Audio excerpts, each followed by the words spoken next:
like to call this meeting to order. This is City of Palm Coast City Council Business Meeting. It is Tuesday, January 7th, 2020. It is 6 p.m. Please join me in the Pledge of Allegiance to the flag.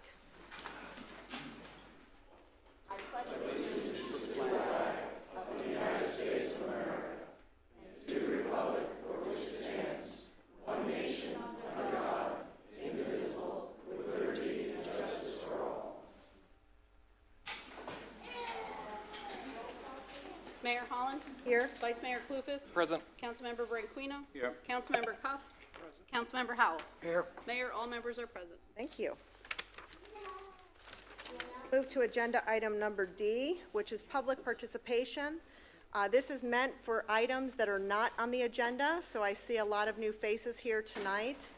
If there's an agenda item that you look towards speaking at tonight, please wait and do it at that agenda item. And this is an opportunity at the beginning of the meeting. If you choose to speak at the beginning of the meeting, that is your time to speak. We do not allow for public speaking to occur beginning and end of the meeting.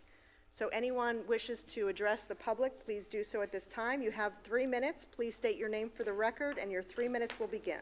Phyllis Robin Scheffler.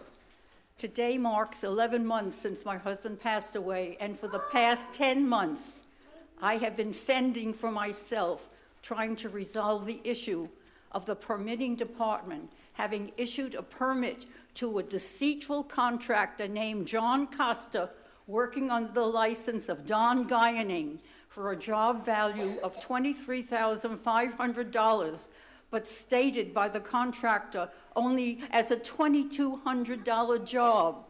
There was a grave omission by the permitting department in that I was never notified that the fallacious application had been approved. I never saw the permit, and apparently the inspector who came 4 weeks after the demolition and restoration of the upper deck had been in progress. Surely something very seriously was amiss. Why didn't I receive a card that I have now in my hand that I received for the replacement of a water heater? No communication was given to me by the permitting department. I recently, so you are the governing body of our city. Without your okay, there remains it remains status quo. If you don't show the interest to correct a wrong, there is no incentive for the city manager, Matthew Morton, or the Chief Development Officer, John DiLorenzo, or even Attorney William Reichman to work toward a change in an ill-designed permit application. Hence, all the wrongs perpetrated by the designing contractor to outsmart the permitting department remain intact. At every 3-minute occasion that I'm given the opportunity to speak per Florida Statute 286, I reiterate the problem extant, and yet you as a body do not move to correct a blatant problem. Will you wait until there are more Phyllis Robin Schefflers to report being sinfully harmed by untruthful contractors before you act? Do I need to amass a cadre of the like-minded souls for you to react? Once all of the Florida Park residents rose up to the traffic problems, you embarked upon a solution. You are aiding and abetting the unscrupulous trio of Don Guyaning, plus Cindy and John Costa, and I am left to flounder in a cesspool of deceit. Today marks, all right, I can't continue because there's no sense in continuing. I don't have enough time. Thank you. Thank you for your comments. Next speaker.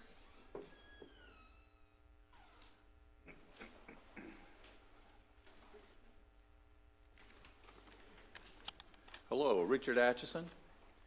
I'm talking about the construction that may be coming on Matanzas Woods, the development there, Mr. Yultovsky. Is that an item on, that's an item on our agenda this evening? I have no idea. No, I don't believe so, Mayor. That's going to be for a future item. Okay. Yeah, that's not, I mean, he can speak on it, but it will be quasi-judicial eventually when it comes to this council. So at that point, it would be the appropriate time. Yeah. Sir, I mean, right now, we're not covering that, we're not handling that. It's just an observation that I don't know if anyone's even looked at. It might help going forward. Go ahead and share it, sir, but just to make sure that tonight is not the night we'll be considering these comments. All these comments have to be considered at one time, which is in the capacity of this body as in a quasi-judicial. Okay, well, then why don't I do that? then? Would I won't take up the time. welcome you back at the time when this Okay, does yeah, make that's the fine. agenda. We want to get your input, we just want to make sure it's on the record at the right time. Okay, got you, no problem. Thank you. Thank you very much, sir.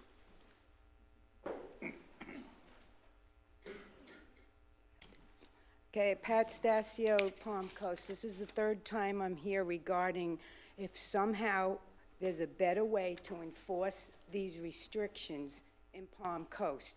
Now, Mr. Howell backed me up the second time saying maybe we could put this booklet on the website, but it's on the website. It's always been on the website. I wanted to know, and Barbara Grossman said she was going to talk to the lawyer, why the real estates can't be made to give this to all the buyers and renters that come into Palm Coast. Even if they're told to go on the website, the elderly people don't have computers, so they can't go on the website, and the other people don't even really care. Why can't either a mass mailing go out, because the real estates won't say that there are restrictions. Some do, but for instance, I met a man in my neighborhood bought a house. I asked him if he knew that Palm Coast had restrictions. He said no. I said, so you weren't even told to go on a website? He said no. The real estate was Caldwell Banker. That's a for instance. You also have ones like Virtual Homes. They don't mention the restrictions. You know, I have called in tons of complaints in every section in Palm Coast looking for a house for a friend of mine to buy. And that's when I saw how trashy Palm Coast is getting, especially these duplexes, okay? You have a certain group of people coming here to Palm Coast, buying up our land, and then having Seagate put up these duplexes. Somebody's got to be held responsible for how these duplexes are kept up. And even the single-family homes, you go to, I went to one, and I brought this up the first time.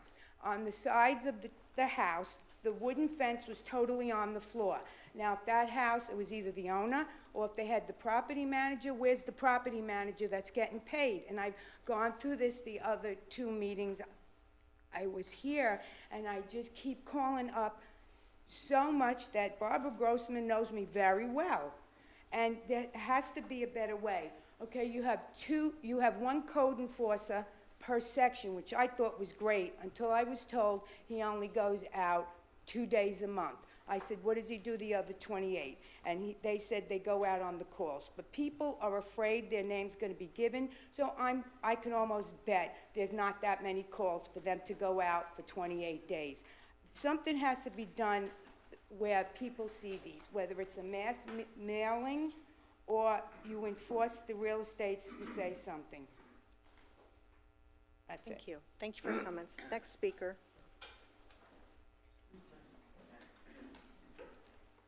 Happy New Year to all, and thank you for letting me speak. My name is Celia Puglisi, resident since 1991. I have to really agree with this lady. I am here since 1991, and Palm Coast is becoming a litter dump. The traffic is becoming outrageous, the difference. And it shocked me today when I came back from visiting my kids in Maricopa County, Arizona. They have 4,003,000, about 3,000 inhabitants. The cleanness, it shocked me. No litter, because people get highly fined. You don't see anybody tossing litter from the car, like I see here in Clubhouse Drive when I walk my dog, or in Palm Coast Parkway. They just toss it in front of you. We are becoming this is not the Palm Coast we moved into 1991, honestly speaking. People is coming here, and they don't know the rules, or they just don't care. Enforcement is not enough, I think, because I think our code enforcement does a great job, but probably it's not enough. And neither our law enforcement, when it comes to traffic, is enough now. It was passed an ordinance right now with a wonderful administration. I appreciate that. But looks like our sheriff is not going to enforce it, as per a letter that was sent to our dedicated manager, Mr. Morton. How is that a city passes an ordinance and there is no enforcement from law enforcement on that particular ordinance, which is to enforce no trucked roads where there is no trucks? We should not have any semis on that road. We are talking about Florida Park Drive, and there are other roads like that. The speed also, not only the trucks, the speed have increased incredible in the last few days with all the people coming for the winter vacation, kids going to school. The traffic is outrageous, the speed. Speed is terrible. I have videos I've taken.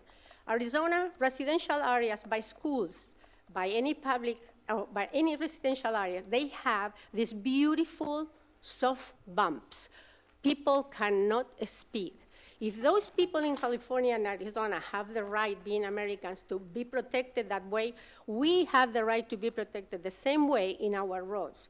Clubhouse Drive, Florida Park Drive, some other roads off of over there in Belterre where people being killed just waiting to make a left turn in a road.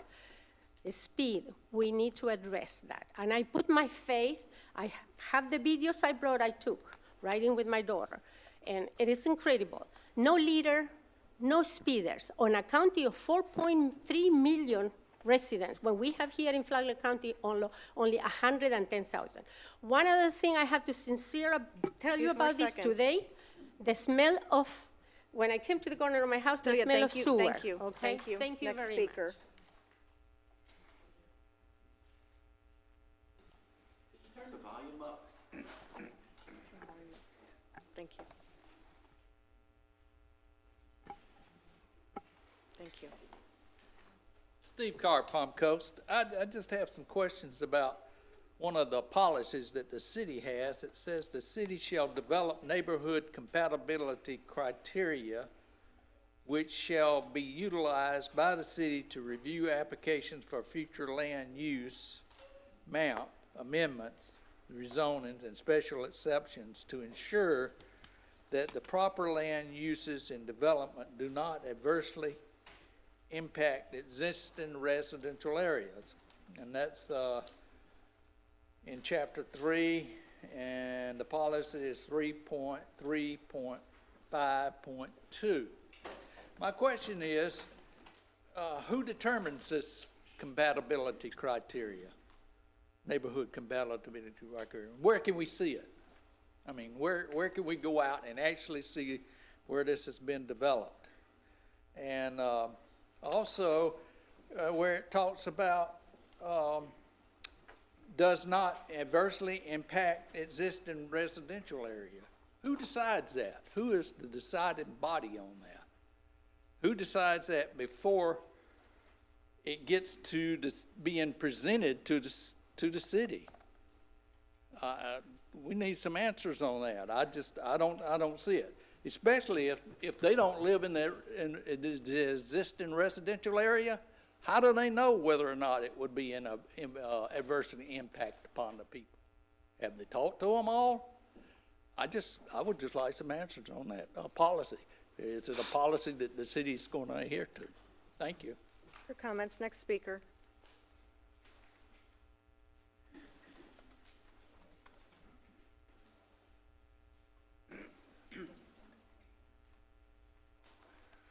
Good evening, everybody, ladies and gentlemen. Mr. Neil Bach, our section. I want to wish the council and the mayor and the staff a very happy new year. I hope it's great for 2020 for Palm Coast.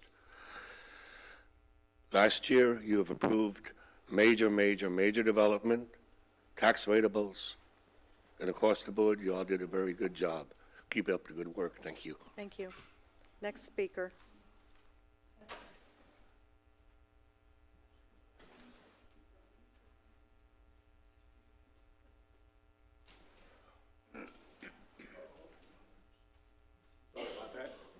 Good evening.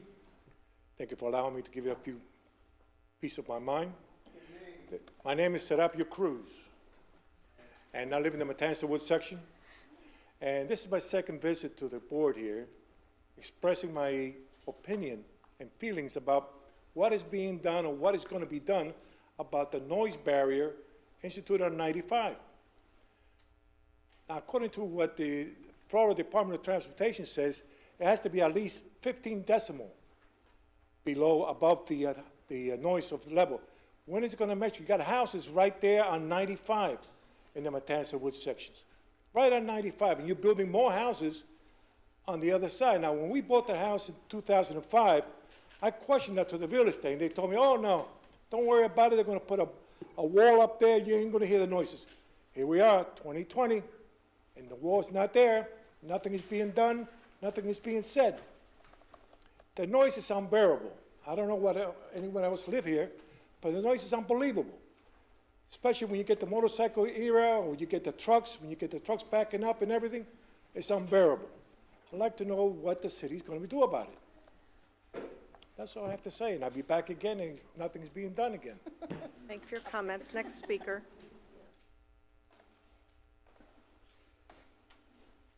Seeing none, I'll close public comment. What's that? Is this on? This doesn't sound like it's Hi. on. My name is Denise Ferrano. I've been here probably, it'll be 2 years shortly. I just want to, I realize I'm in the minority, but I think that this city has so much potential. It truly does. I just would say, when you do these things, just be mindful about it. That's all.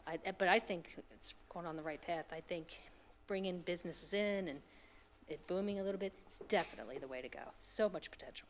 That's all. Thank you for your comments. Next speaker.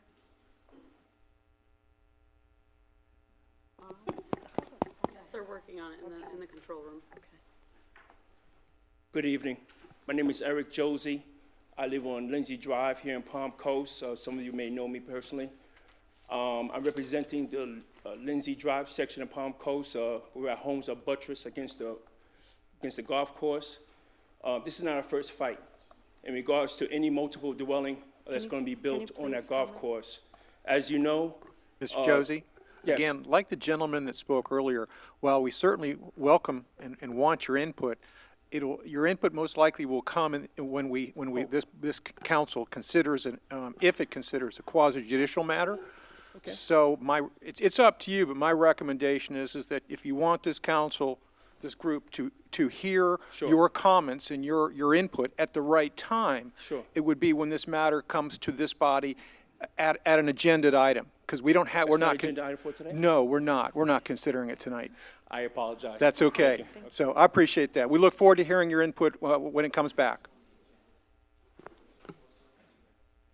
Next speaker.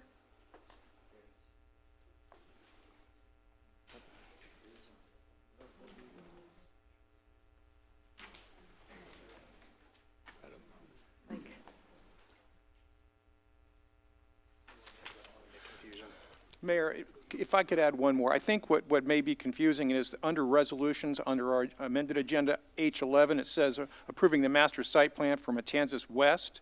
That is not the Matanzas Golf Course. So I just want to make sure that there is that distinction. Yes, sir. Are our mics not working? I do not know. And they're working on the volume in the back. All right. Okay.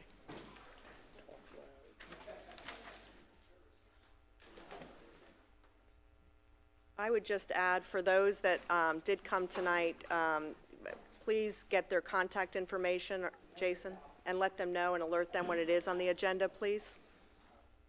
Okay. All right. I think you'll now approve the minutes. Agenda item number E are the minutes of the City Council for November 19th, 2019, business meeting, December 10th, 2019 workshop. I'll make a motion to approve them. Moved and seconded. All those in favor, please say aye. Aye. Aye. Any opposed? Seeing none, it passes unanimously. Now move to proclamations and presentations. Agenda item number F2 is a presentation of the Flagler Palm Coast Visual Project and Award recipients.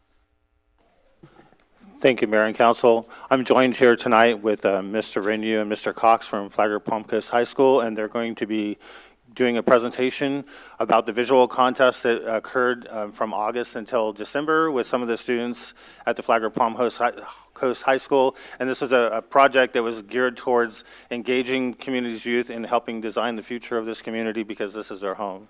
Great. Hold on, let me get this set up here. I'm not getting this to work here. Hi, guys. Thanks for having us. Thank you. Appreciate it. I can't get this to work.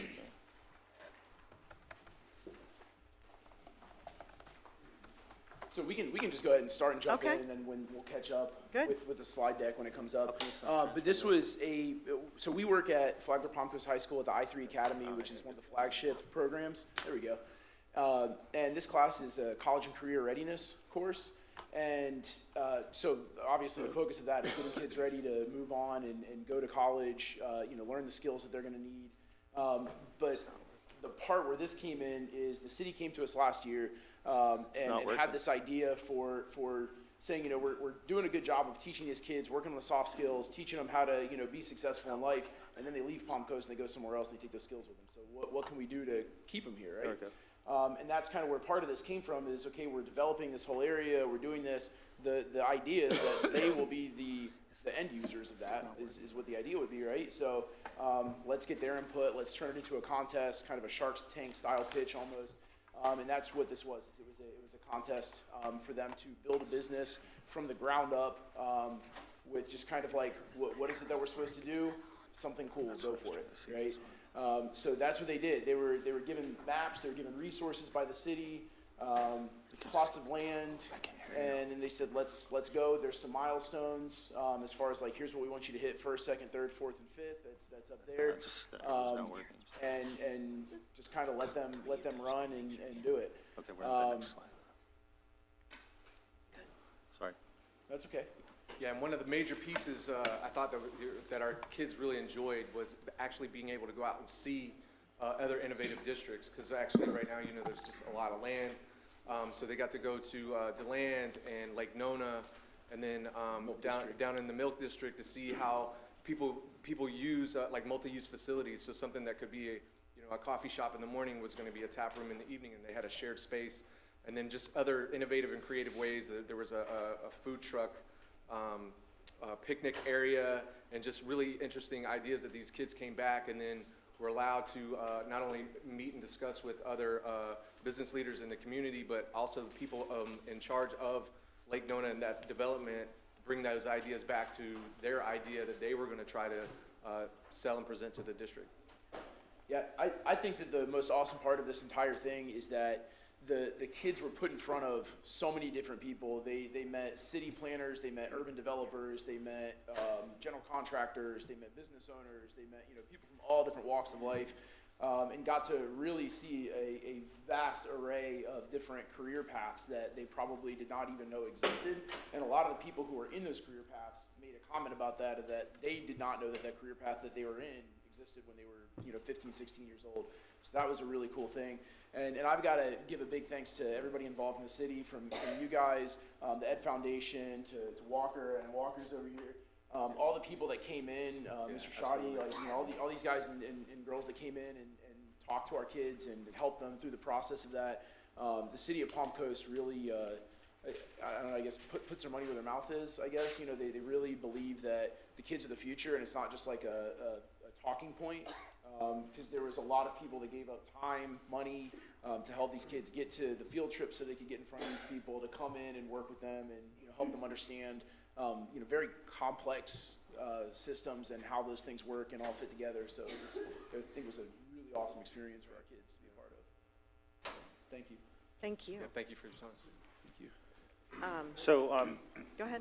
Madam Mayor, I think you're going to I was just going to state, I remember the beginning of this process, and for many of you in the room tonight, I mean, we have an extraordinary school district that we should feel very lucky that we reside in this community and the leadership with the school district. When you talk about the flagship programs and the pipeline and actually making sure that our students have job opportunities after they graduate is really critical to the future of this community. This is one example of a collaborative partnership and a relationship that we formed in order to engage our students, for them to understand that this blank canvas that we have in Palm Coast is important not only today but moving forward. And so I'm very excited. I've been able to see some of the solutions that have come out of this. Our students, frankly, are just so creative and so thoughtful, and it's just a really great example of what's to come on these projects when we work together. So I'm very proud of this moment. I'm very proud of the students. Thank you all for participating. Just very impressed. Our future looks bright. And it's quite astonishing when you go speak to the students that reside here and knowing how invested they are in their community, as well as the parents that are also supporting them throughout this process is equally as important. So thank you to everybody involved. Thank you for taking the time to do this, and thank you for providing this outlet for us to take advantage of really now taking some of these solutions and putting them to the reality. Yeah. 2 seconds. Say Oh, something. I'm sorry. Okay. I just want to say that, remember one thing. When we invest in education, either we invest in education or we're going to be investing in something else in the future. Prisons, hospitals, rehabs. Let's invest in education. And I'm very proud of these kids because they're doing a darn good job.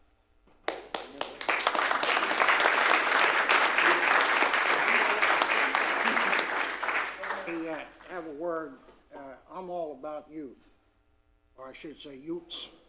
I taught high school, inner city schools for 13 years, starting in New York City, Waterbury, Connecticut, Rahway, New Jersey, and Jacksonville. And I believe in the future. I also run Teens in Flight, where I teach youngsters to fly. And these kids are very bright. Now, this past year, we've had some issues with the economic development side of the house, both in the county and in the city. And in June, I took on a project. I belong to the National Business Aviation Association. And, you know, you just can't snap your finger and there's a business in town center or at the airport. It takes time. You got to percolate the idea. So we sent out on city letterhead an invite, and I also included a thumb drive with a video on it and a couple little trinkets. Now, I'm waiting for the freeze to come, the winter freeze, because we focused, lasered in on the cities in the snow belt, figuring that they get a really hard, nasty winter. That's it, folks, we've done. We're getting out of here. And so it'll take time, but we have to continue. And I would like to work with your people because I believe they can come up with ideas. You know, I remember a few years ago, I was over with the community teaching association, whatever the hell it was, and they were having problems. We asked for data, and they couldn't get the data. And I said, well, it's very simple. You can't get it because you don't know how to do it. But I know who can get it right quick. And it blew their minds. Now, they were afraid to trust. But I know we could have had the data done. And that's why the kids that I work with are very bright. And I want to continue to engage in these programs and give you real world experience, not some idealistic thing in a future type of Star Wars. No, I want it so that we can take your ideas to the bank and market them. That's how much belief I have in you guys and ladies. Monday through Friday, 1:30, I agree. I'll find you. I'll find you. And Embry Riddle made a big mistake. They hired me to teach over at Matanzas. You know?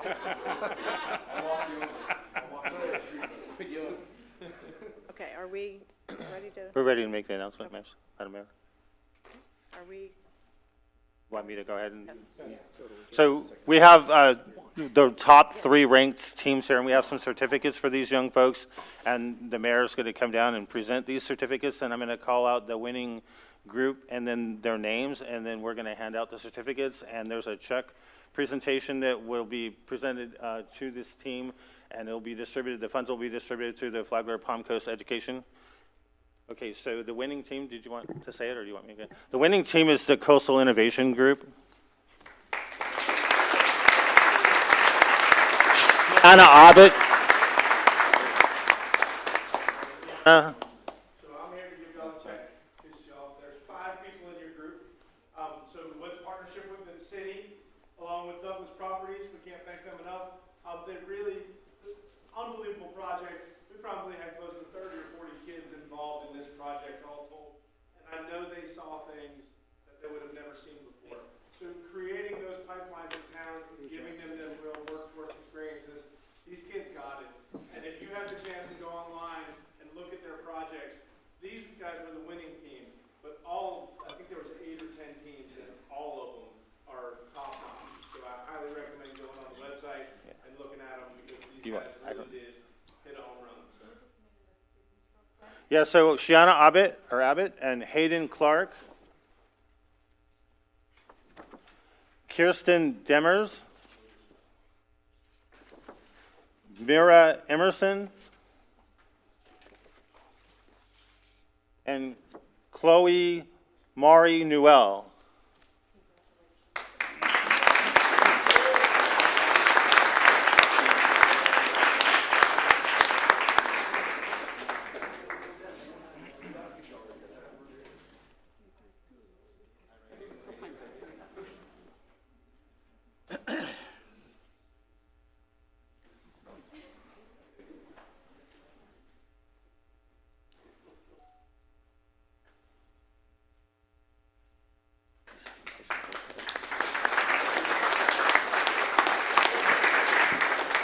Do that right now? Yeah. Okay. So now we have the second place team. It would be in Neotopia. And the first student is Anna Kent. Nicholas Santiago. And Jan Vincens.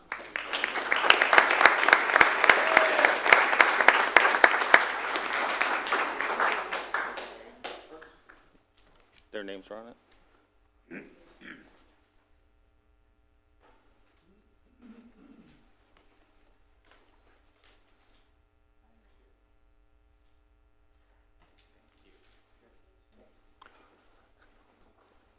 So next we're going to call up the third place team, Henry's Coffee.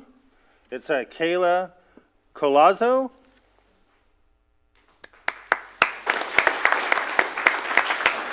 Paulina Forrester.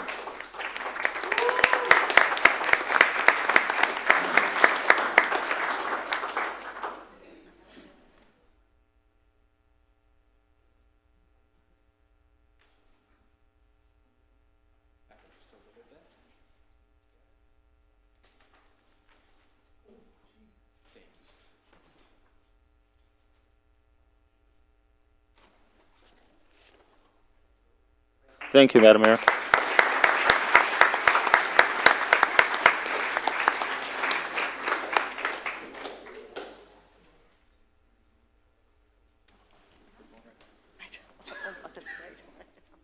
Thank you again. We'll now move to agenda item number F3, is a proclamation for the mayor's 90-90 Fitness Challenge. Parks and Rec, if you can come up here, please.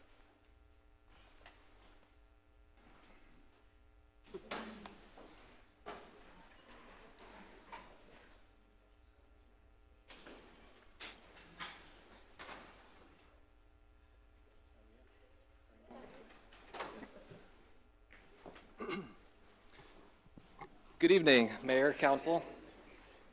Whereas studies show that a consistent program of enjoyable exercise can add 10 more years to a person's life, and whereas people who reject physical activity have a greater risk for developing obesity, high blood pressure, diabetes, and feelings of anxiety and depression.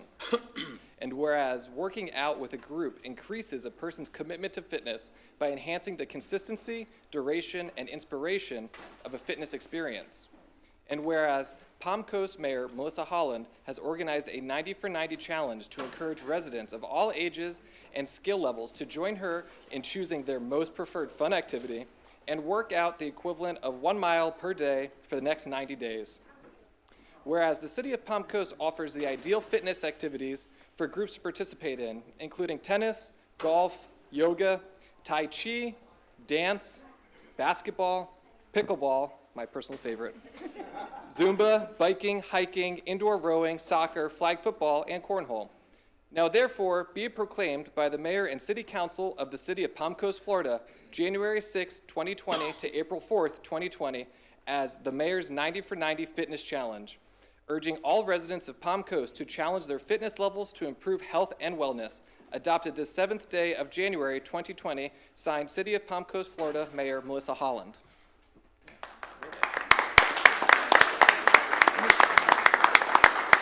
Thank you all.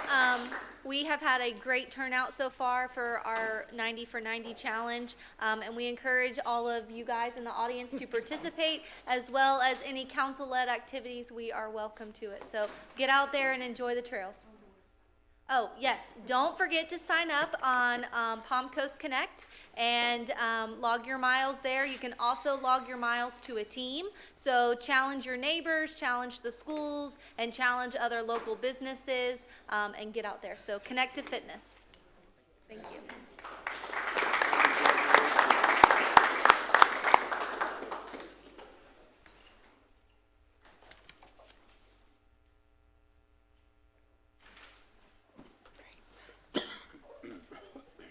Agenda item number F4 is a proclamation for National Mentoring Month. Councilmember Branquinho will be presenting. Those that are receiving, please come up to the podium.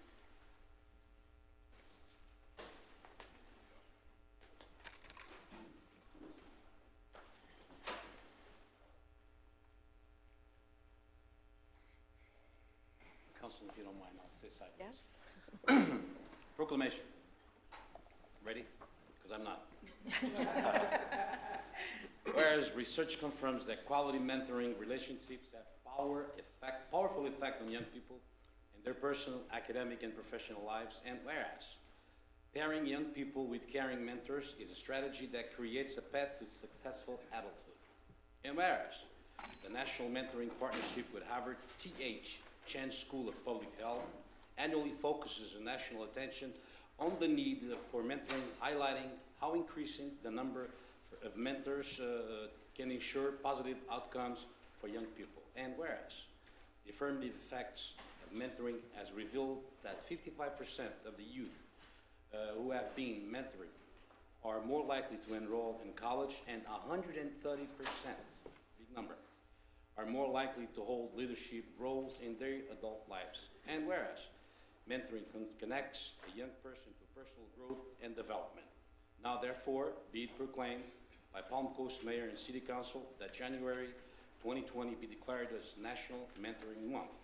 In Palm Coast, we encourage the citizens, school groups, faith groups, business and nonprofit organizations to consider initiating mentoring programs, because our local youth deserve the best of our knowledge as 12.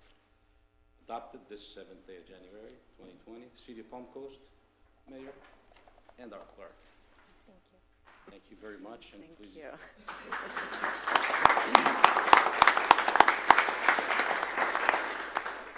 Thank you for allowing us to come this evening and share a little bit about the mentoring programs in our school district.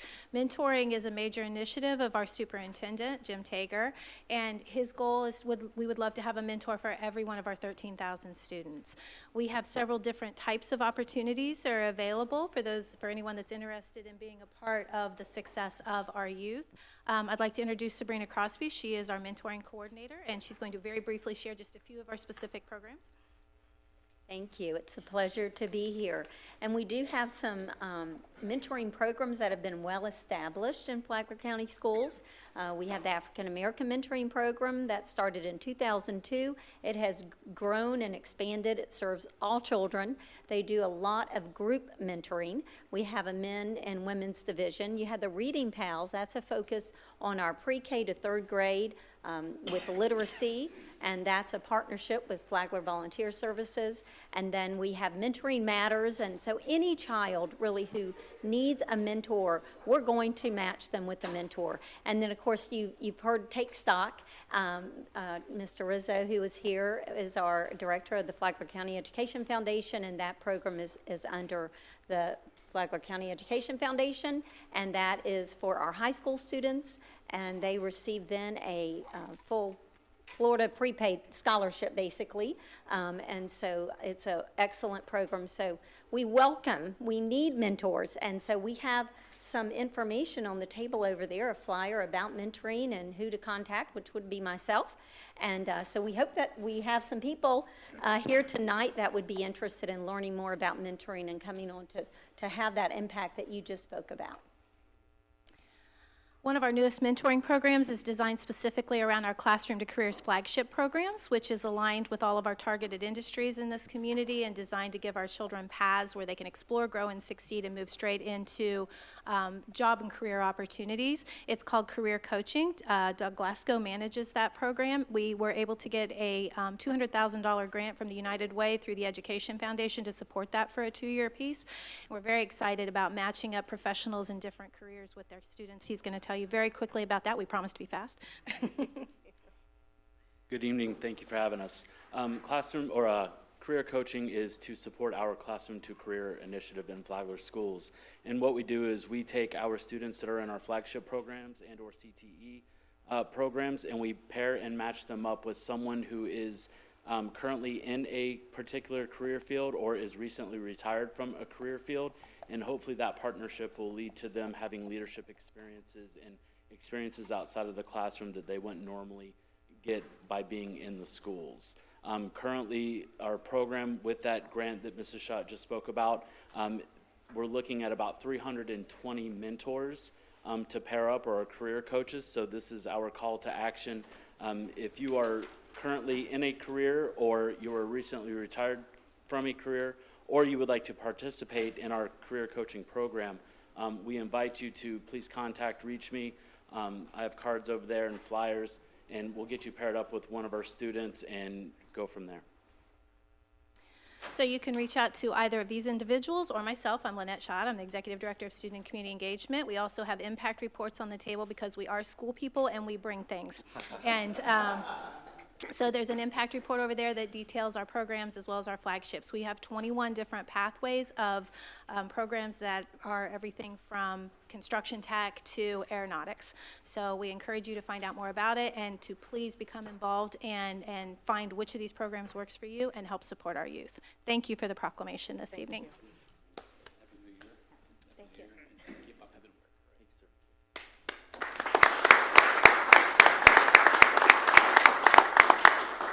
Next on our agenda is agenda item number F5 is a proclamation for National Human Trafficking Awareness Day. Councilmember Howe will be presenting. I'd ask anyone receiving to please come up to the podium.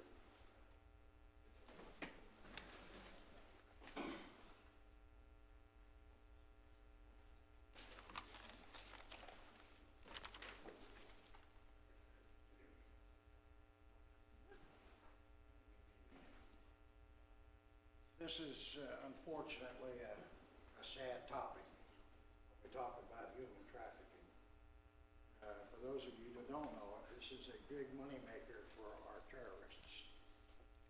Whereas human trafficking is defined as the recruitment, harboring, transportation, provision, or obtaining of a person for labor services through the use of force, fraud, or coercion for the purpose of forced labor or sexual servitude.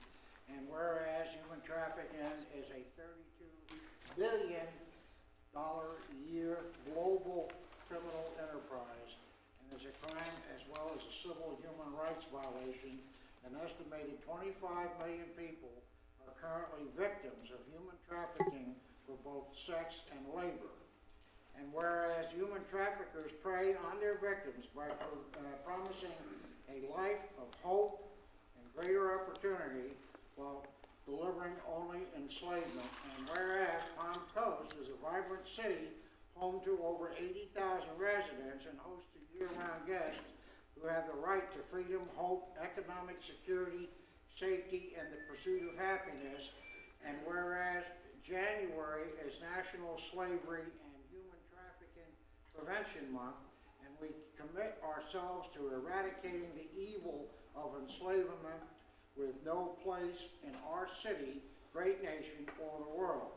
And whereas on Human Trafficking Awareness Day on January 11th, we pledge to increase awareness and education to help end the horrific practice of human trafficking and plagues innocent victims not only around the world, but are in our own neighborhoods. Now therefore, be it proclaimed that the Palm Coast Mayor and City Council do hereby declare January 11th, 2020 as Human Trafficking Awareness Day and urges its residents, agents, and champions to support the efforts to take action to end human trafficking. Signed this day of 7 January by Melissa Hall, our mayor. So you guys are in that business to find them and set them free. Right, so we're members of the Freedom 7 Human Trafficking Task Force. We meet once a month on the third Thursday. Here, we actually meet in Bunnell, but Freedom 7 is comprised of all 4 counties in our circuit, and law enforcement. I work for the Department of Juvenile Justice. Donna works for Flagler Beach PD, and we basically are trying to fight the cause, here locally. Saturday is National Human Trafficking Awareness Day. We are going to be doing a walk for freedom over the Flagler Beach Bridge. We're meeting on the west side of the bridge at Wadsworth Park at 9 o'clock. As long as it takes us to walk over the bridge and back, and it's a walk for anyone. Even if you can't walk, you can hold a sign. So we would appreciate anyone that can attend. Well, thank you for the fine work and the effort that you do, because it's 7/24, 365. Right. Yeah. Thank you so much. Thank you very much. Thank you. Take care.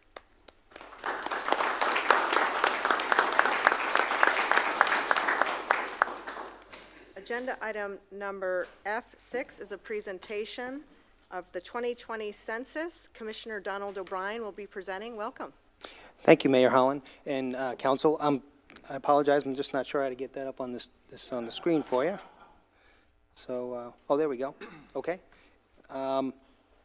So as you know, as we turn to 2020, our focus across the county and across the nation, actually, one of our big focuses is to deal with and worry about and complete the 2020 census. And I just want to take a few minutes to explain to you why I think that's important here locally, why I'm passionate about it, and ask for your help. So, in terms of what you need to, again, let me just, Arrow buttons work as well arrow, on the computer. okay? Oh, sorry. Okay. All right, so we're not, there we go. Okay, thank you, sorry. All right, so what you need to know, the census counts every living person in the United States only once and in the right place, and the census day is April the 1st, 2020. And as you remember from your civics class, the Constitution mandates that every person gets counted in the United States every 10 years. And why is it important? It's about fair representation. It's about reapportionment. The House of Representatives gets reapportioned every 10 years. And if you remember back in 2010, the state of Florida gained 2 congressional seats as a result of the census back then. And we also gained more electoral votes. Projections are for this year or for this census that we would gain at least 1 and possibly 2 seats. So really what that says is it's about money and it's about political power. And we want to make sure that we get our fair share of it here locally and in the state of Florida. Also back in, as the result of the 2010 census, that created District 24 on the House side in Florida, which has our representative Paul Renner. 64% approximately of that district is from Flagler County. So we control that district, our population does. And that's given us more power in the state legislature, and we can see the results of that with Representative Renner slated to be future Speaker of the House. It's also about money and millions and actually billions of dollars. The federal government projects that about $675 billion of federal funds flows down to the local states, to the states and the local governments as a result of census data, based on how it's divvied up. And those monies impact medical assistance programs, nutrition programs, school lunch programs, housing programs, child care development, you name it. And obviously, the more accurate the count, the more equitable the share is of the distribution. In Florida, it's estimated that a single a missed response would cost about $1,445 federal dollars. I did a quick calculation. If you base our population in Flagler County of about 112,000 people, give or take, if we had a 1% undercount, that would cost us about $16 million over 10 years. We can't afford that. We heard folks talking about roads and population growth. Well, we need all the dollars we can get to try to provide the services that we need to provide locally. How else is the data used? Well, we know businesses use census data to determine if they want to expand or grow in a community. We see that every day here in the city of Palm Coast and in Flagler County. Real estate developers use it to judge expansion and where to grow neighborhoods. Obviously, in local government, we use it for public safety information and how we want to deploy our resources. And communities and residents also use it to support funding for quality of life initiatives. A little bit about how the data is used and not used. You need to know that your data is, your census data is private and it's protected. It's embargoed by the federal government for 72 years.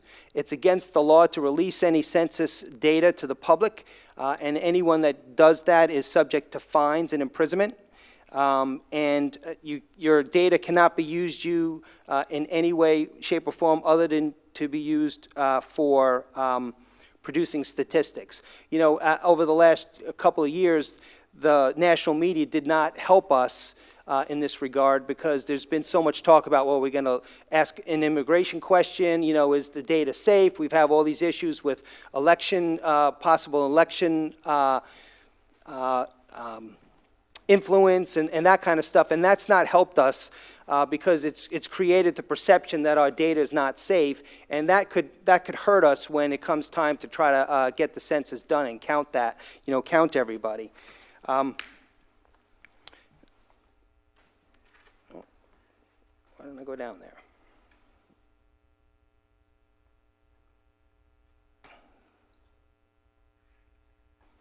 Okay, sorry.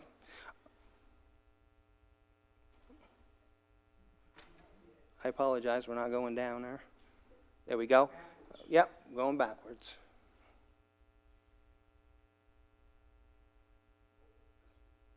Okay, all right. So, during the census, you will not be asked any about your social security numbers, bank account information, credit card information, money for donations, or anything on behalf of a political party. There's only 7 questions on the census. You can see them online if you need to, and they're pretty simple. I won't go through them, but there's 7 simple questions. The estimation is that it would take you about the time it takes to drink a cup of coffee or less to complete the census. And again, your immigration status won't be asked. What to expect with respect to the census? On March the 12th, on or about March the 12th, every household is going to get an invitation to respond. And what's going to happen is it's going to start out, everyone's going to get a postcard. And the federal government's goal this year is to have 80% completion of the census online, not mail, not by face-to-face interview. This is the first year ever in history that the goal is to have a majority of the responses done online. So you would get a postcard with a unique identifier. You go to the website. You can complete the census right there online, pretty simple, using your identifier. Identifies your household. If not, there's also an 800 number you can call. There's assistance. There's many, many languages that are spoken, so you can go in a language that you're comfortable with. And then you can see the schedule there. There's reminder letters that are going to go out several times. And then the actual counting in the neighborhoods would not start until late April. And when that happens, We will have enumerators that will be in the field. The Census Bureau has been ramping up their staffing around the whole country. And by the way, they are in desperate need of enumerators to work here locally and throughout the state of Florida. And if anybody's interested in a job that pays over $16 an hour with flexible work time, you can go to the censusbureau.gov, I believe is the website, and apply. So, you know, that's available for folks. And again, what you can do is to help us spread the word and get the response done. Locally, it's about trust, and that's one of the reasons why I'm here today. The traditionally undercounted communities that are leery of government or leery of providing their information, if to the extent that we can have local leaders like yourself, our pastors, our faith-based community, our educators, if we can get everybody involved in the process, they can help us raise the trust level of our residents and our citizens that may feel a little uneasy about providing information. And that's where I could use your help, is to help us spread that word here locally.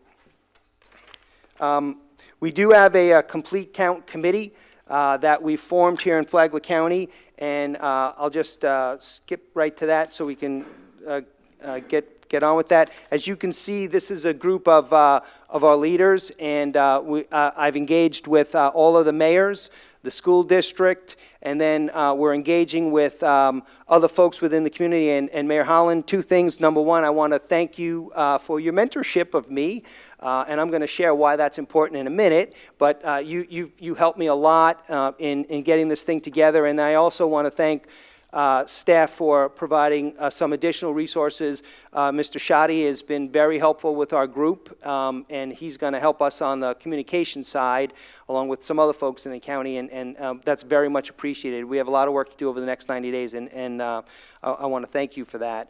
But you can see we're engaging lots of folks around the community to try to get the word out. Just a quick minute about why it's important for us locally, and this is just 3 examples. The Early Learning Coalition of Volusia, Flagler and Volusia County has a budget of about $25 million. They do work and support voluntary pre-K and school readiness programs for disadvantaged kids and kids that are at risk. Children that are at risk, and their money directly comes, it's allocated to them from the state of Florida. It's block granted down from the federal government and some money from the state, and that gets to them based on population and census data. Same thing with Career Source of Flagler and Volusia County. They've provided more than $2 million in training to local businesses over the last couple years. They've supported more than 1,500 businesses just in the last year alone. Same thing, their money comes down from the federal government and gets allocated locally based on population counts. And we all know that locally, our roads, there's many grants that our local governments and the county receive to take care of our roads. And again, those dollars are predicated, and our public transportation dollars are predicated on our census data. Lastly, I'm a competitive person, and as you can see, in 2010, our participation rate on the census was 79%. Only 4 counties in Florida exceeded 79%, and the national average was 75%. So my goal for our committee is that we at least get to 79.00001%. And if I do that, I'm going to beat the former chair of this committee back in 2010, and that was none other than, at the time, Commissioner Holland. So I've challenged everybody, and we'd like to see our number get to 110,000 people on our count. We know that's not going to be every citizen, every person in Flagler County, but it's going to be a high number, and that's going to help propel us forward so that we can make sure that we get as much dollars back here to Flagler County as we deserve. And Lord knows we don't want the federal government to have it. We want it to come back here as fast and as much as possible. So with that, I'll entertain any questions that the council might have, and again, thank you for your time. Well, I just want to thank you for taking on this leadership role, and, you know, I welcome that challenge. I hope you do beat this statistic. I don't like to lose, but in this instance, that's okay. But I'll give a local example. When we talk about funding for transportation dollars, we're going through right now a widening of Old Kings Road North. That's important for many reasons. We've reached capacity and we need to add capacity. We're part of the TPO of Volusia Flagler County.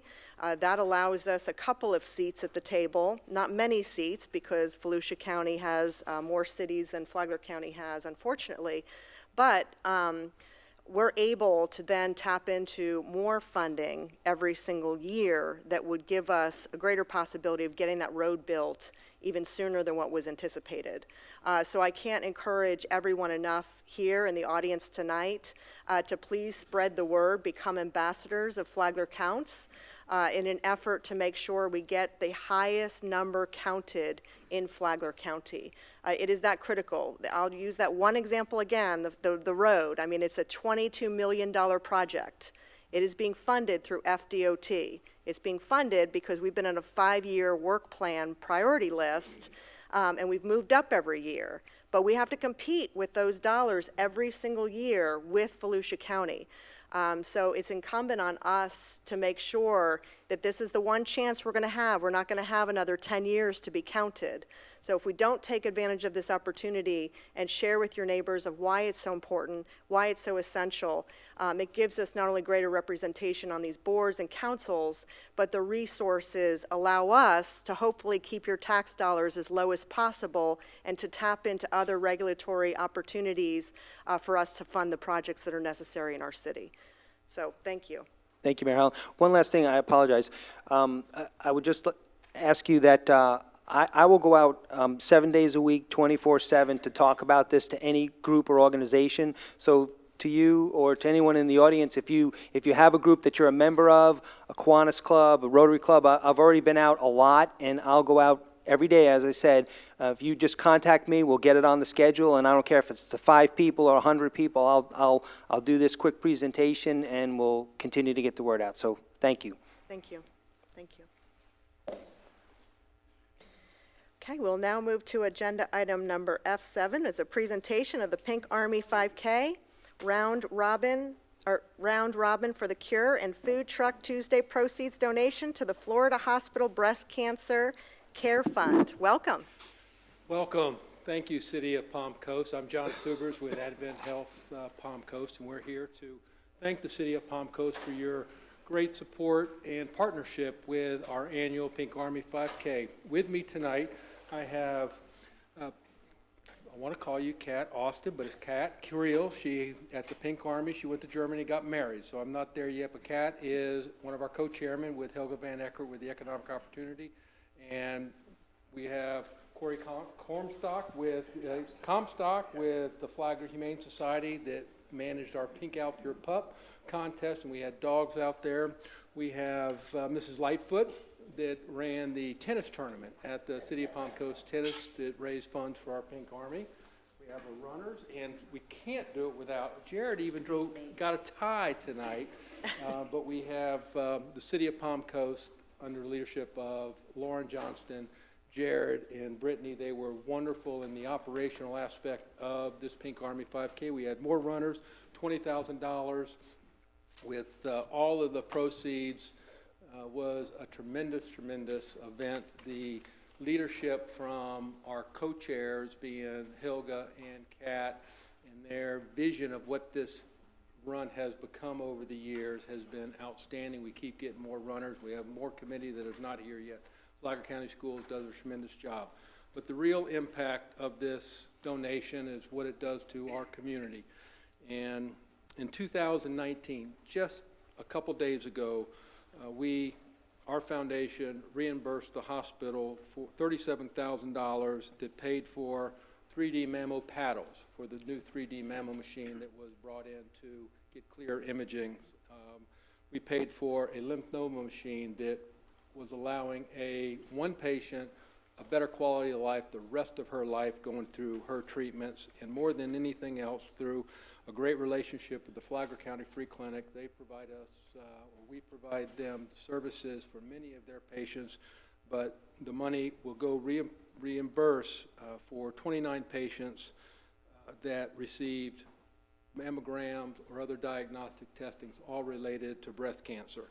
Now, this is a huge impact and a direct impact of just that little segment of 2019, but overall, and we've been doing this run for about 9 years now, and we've raised over $150,000 and spent about most of all of that, and we have touched 577 patients with over 880 procedures. And you know, we have saved some lives in there. We don't know who these patients are because of privacy, certainly, but every now and again, one will walk in our office and say, thank you. You saved my life. We got a mammogram, we got a test, or whatever the case may be.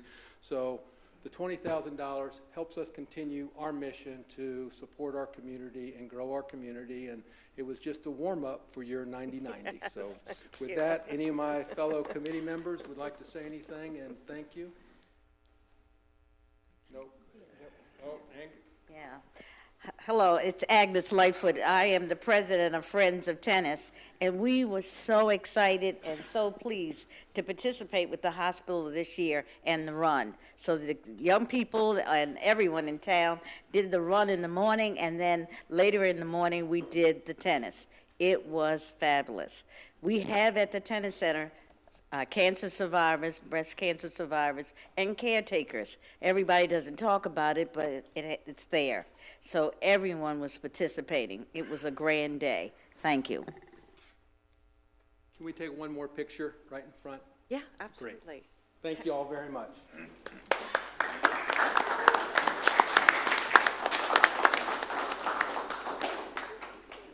We'll just stand. Say, council members, if you want to just stand up and squeeze forward a little bit. Stand.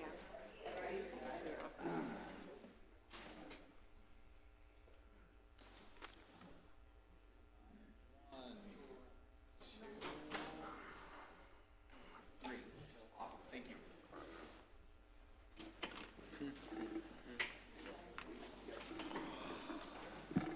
And John, I just want to say thank you for your leadership. You have been driving this and a driving force for our community with the foundation. And when you talk about saving lives, every single life counts and matters. And it's just so impressive what you've been able to do. So thank you. It's all a team. Yeah, thank you. Okay, agenda item number F8 is a presentation for the cell tower update. Good evening. Thank you, Mayor and Council. So just a reminder of the background of this. In 2017, the City Council made it a top priority to improve cell phone service for our residents and businesses.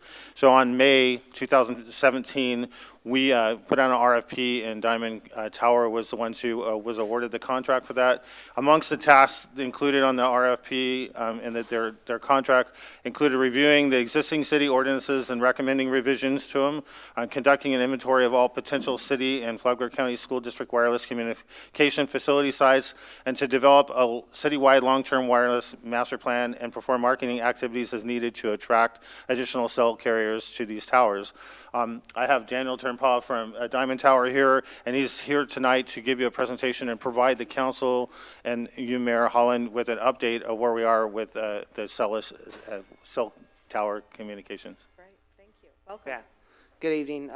It's great to be back. I think I was last here about a year ago, and we talked about a lot of the things that we had in the works, but we've actually had some things happen in the last year. So I appreciate the opportunity to come back and provide this update. So as Don said, you know, we put the wireless master, well, actually you guys put the wireless master plan in place effective May 2nd, 2018. And that really, what that did is we had identified 10 areas of what we thought were needed by multiple carriers within the city of Palm Coast that could use enhanced coverage. And in those areas, we were able to locate on average, three locations that the city controlled that were suitable for wireless development. So once we had this wireless master plan in place in the middle of 2018, basically in effect had a license to go out and try to develop sites and market those locations to all the carrier partners and encourage them to make an infrastructure investment in Palm Coast. So the 30 sites here are listed. Again, we envision about 10 locations total. And right upon completion of the wireless, or adoption of the wireless master plan, we went out and talked to all the carriers. And we had help actually from city staff at the time. And the first carrier that stepped up and really agreed to make a significant contribution was AT&T. And AT&T, actually, Kevin Craig with AT&T is here tonight. He's joining us. And they agreed to anchor a couple of these sites for us. So the first one we built was actually, had been in development for some time. It was at the water treatment plant, or near Heroes Park, but Water Treatment Plant 1. We were able to get that site under construction in the first quarter of last year, as we promised, and then we were able to turn that over to AT&T for their development in the second half of the year. And they announced that they were on air at that location in September of 2019. So that provides, obviously, additional coverage in that area for AT&T customers. We're also working with Don's group on adding an antenna for the city, for the wireless metering, with a water metering project with the city utility department. It's not on air yet. It's not there yet, but we're on it like every day practically. So we're very close. And then we also, like all of these towers, we built this tower with additional carriers in mind. So they're all capable of housing up to 3 additional carriers with that same kind of loading that AT&T, you can see in the picture, has. So there's basically room for everybody to get on there. And Dominic Bulwa, who's sitting next to me, who's in charge, he's out of Tallahassee, he's in charge of our wireless marketing efforts in Florida, is constantly in communication with each of the carriers about Palm Coast. In fact, we met with one of the carriers yesterday. We're meeting with another one of the carriers tomorrow. And there is definitely interest in a lot of these sites. And in this forum, we'll leave it at that. The second site we got underway was at Fire Station 24. We began construction in the second quarter of 2019, kind of the end of the second quarter of 2019. That site, the carrier began their installation work early in the third quarter of 2019, and that work's still continuing. It's still being optimized, and it's not quite complete. But that'll be, I would anticipate that would be announced pretty soon. And again, like the other sites, there is additional capacity for each of the other carriers, for all 4 carriers that are currently licensed to operate in Flagler County. The third site is the Palm Coast Tennis Center that's been completed. That is an AT&T anchored location as well. We constructed that in the second quarter of 2019, and similar to the water treatment plant site, we're also working with the city to put a city antenna on that tower, at the top of the tower, actually, to enhance the water metering efforts for the city utilities department. Again, this site can house 3 additional carriers as well. So for 2020, right now, what we have on the docket is a new tower at the Frida Zamba Activity Center. That was approved, the ground lease of which was approved by City Council November 5th of last year, so pretty recently. We've begun work on that. We're working on all the federal requirements that you need to do, environmental and whatnot, and engineering, to get the site ready for development. We anticipate that'll be done around June or July of this year, and then we'll turn that over to the carrier for their installation, hopefully by the end of the year. So those are kind of the sites we have currently under development. We have another component of the wireless master plan, or the goals of the wireless master plan, was to increase revenue for the city. So here's kind of the financial update. So far, with each tower we develop, there's a site development fee that we pay to the city, that Diamond pays to the city. And right now, so far, that's been $62,500 for those 3 sites. And then we have a revenue share agreement for all of the revenues that we receive from the carriers. And so far, and it's only been a few months, but so far, you know, I think we've paid close to $50,000 in revenue share. And our current, as of December of last year, our current revenue share was approaching $10,000 a month. So just getting started, early innings on that. Of course, as we add carriers to the sites we've already built, and we build more sites, all these numbers will go up. So our next steps, obviously, you know, I mentioned we're already meeting with all of the other carriers, calling them constantly. We were calling the fourth carrier today from one of the sites that we thought was a perfect location for them, and I think there's interest there. So we'll continue to work on that. We'll continue to work on implementation of any 5G technology that the carriers would like to install in Palm Coast. Back in in February of 2018, the City Council passed the right-of-way ordinance, the updated right-of-way ordinance for wireless installations. So, you know, we're kind of awaiting the carriers to bring in applications for those things, but we're making them aware of the ability to do those installations here in Palm Coast. And then we'll continue to work as the carriers kind of develop new sites and put new sites on air. We'll continue to look at locations that we think make sense for future wireless development if they're not already in the wireless master plan. So that's really it. Just thanks for having us out again this year, and if anybody has any questions, be happy to take them. Questions? Thank you for the Thank you. update. Okay, thanks.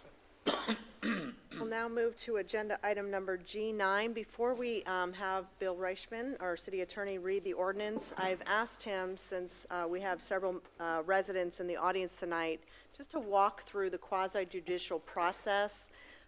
Oftentimes, we get emails and correspondence from residents in regards to different developments. Because we are acting and required to act in a quasi-judicial item, we have to act as judges, and we have to hear all sides of a presentation and proposal that comes before us. So, you know, we're precluded from, you know, having conversations and having automatic responses of what we initially feel about proposals until it comes before us in a hearing. Oftentimes, that takes many steps to get it here, so you're going to hear different proposals that we're going to hear tonight. You're going to hear comments on future proposals that may or may not be on our future agenda, but I thought it was important just to continue to communicate with our residents what the process is, why we're prescribed to handle this business in a quasi-judicial manner, and what that means to you as a resident. Certainly, Mayor, thank you. Yes, as the mayor indicated, I'll be reading the title of this ordinance. We're going to be hearing it two times. It's actually tonight's the first reading, and then this will be scheduled another time for a public hearing where we'll read the title and hear more for a second reading. But as the mayor indicated, what we're not doing tonight is we're not setting the rules. We're actually applying the rules. We're not amending the land development code. We're not changing anything in the comprehensive plan. What we're doing is we're taking the guidelines that exist already and have been created that apply to the development of this particular piece of property, and those are in the land development code. Those are in the comprehensive plan. And this council is required by Florida law, as well as by our code of ordinances, to take those rules that are already on the books and to apply them to this property, which has certain vested rights under those. So what's coming tonight is going to be a change in those vested rights. There's going to be a request by the property owner to apply the rules, the standards, and those rules have to be considered by this council. We're not going to be changing the rules. So the point of all this is that the discretion that this council has is a lot more limited than if it were trying to make the rules in the first place by amending the land development code. So, as the mayor indicated, they're the kind of the five council members. They act kind of like judges. That's why it's called quasi-judicial. And one of the things that you'll always hear me say, or when we have one of these quasi-judicial hearings, is have any of you, and this is required by Florida law, had any communications with anybody or received emails, telephone calls, run into people at Publix, whatever, about this issue. And it's called an ex parte communication. And those need to be disclosed. Now, why is that? It's because the Florida law said that because they act as judges, and this is like a trial, if you will. It's not that degree of formality, but there's different sides. We're not setting the rules, we're applying the rules, and there's different sides. So you've got the property owner that wants to do certain things under the Land Development Code, and then you have people that live in the community or citizens that may feel differently or disagree. And these council members have to hear all of those. And it's very important, according to the Florida courts, to make sure that everyone that has an interest in this, whether it's the property owner or just the average citizen or someone that lives in the neighborhood, to know and to feel confident that these folks are going to make their decisions as quasi-judges based upon what they hear and see tonight, as opposed to maybe the good old days, if you will, 20, 30 years ago when it was done, decisions were made outside of the sunshine. That's not how this works here. We make all these decisions based upon what we hear tonight. So let's say that they run into a neighbor. If these folks run into a neighbor at the Rotary, at Publix, and someone says, hey, I want you to hear this about this quasi-judicial matter. That's okay, but they've got to disclose it. So after I read the title, I'm going to ask any of them if they've had any communications, received emails, or had a phone call or talk with someone on the street about this matter, and they're going to disclose that because it's important for the record to reflect and for everyone in this audience to understand and feel confident that the decision that they're making tonight is based upon what they hear this evening, and all they're allowed to do is apply what they hear tonight to the rules that are already set. And those are rules that guide the specific action that's being requested tonight. And as I'm about to read in the title, what's being requested on this next agenda item is an amendment to an existing development order. In other words, it's an existing order that was done many, many years ago by another council, which gave rights under a PUD or planned development to this chunk of land. And that's being requested to be changed. And there's specific guidelines that these folks have to follow to determine whether that request is consistent with the Land Development Code and the Comprehensive Plan. So, sorry for being long-winded, but it's a specific process. They have to follow it, and they're going to hear from the staff. They probably will hear from the developer, and they're going to hear from anyone that wants to speak on this matter. And then they're going to take that information and determine how that fits into these limited guidelines that are in the Land Development Code and apply to this request. Would you like me to read the title now, Mayor? Fair enough. Okay, after all that. This is an ordinance of the City Council of the City of Palm Coast, Florida, providing for the Fourth Amendment to the Development Agreement for the Palm Coast Park Master Plan Development, or MPD. It's allowing residential high use on tracks 15, 17, 20, allowing residential medium use on track 22, allowing commercial on track 17, and limiting industrial use to tracks along US 1, providing for legislative findings and intent, for conflicts, for severability, and for an effective date. And Mayor, Council, as I said before, if any of you have had any ex parte communications about this matter before this evening, those should be disclosed at this time for the purposes that I already explained. Council, any ex parte communication? Nothing from me. Nothing. Thank you. Thank you, Mayor. Thank you.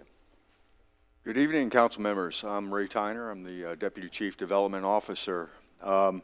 For this item and for the next item, staff, because they're companion items, we have one presentation. You'll have to act on each separate item, but because they're related, we have we're going to do one presentation, if that's okay. I think it's important to talk a little bit about the history of Palm Coast Park DRI. The first item is an amendment to that. What a DRI is, the acronym stands for Development of Regional Impact. State statutes are very clear, they were very clear of following what that process is for that approval process. This process for the Palm Coast Park Development of Regional Impact actually started in the year 2000, right when we became a city. And it is a 4-year-long process approximately when it was approved in 2004. The city of Palm Coast is by far not the only governmental entity to review and approve the development of regional impact. Because it's called the development of regional impact, there's a certain threshold that when it does become a development of regional impact, it has to have approximately over 400,000 square feet of commercial or over 750 units, residential units. So basically what that is, the development of regional impact, it has more of an impact than just a local impact.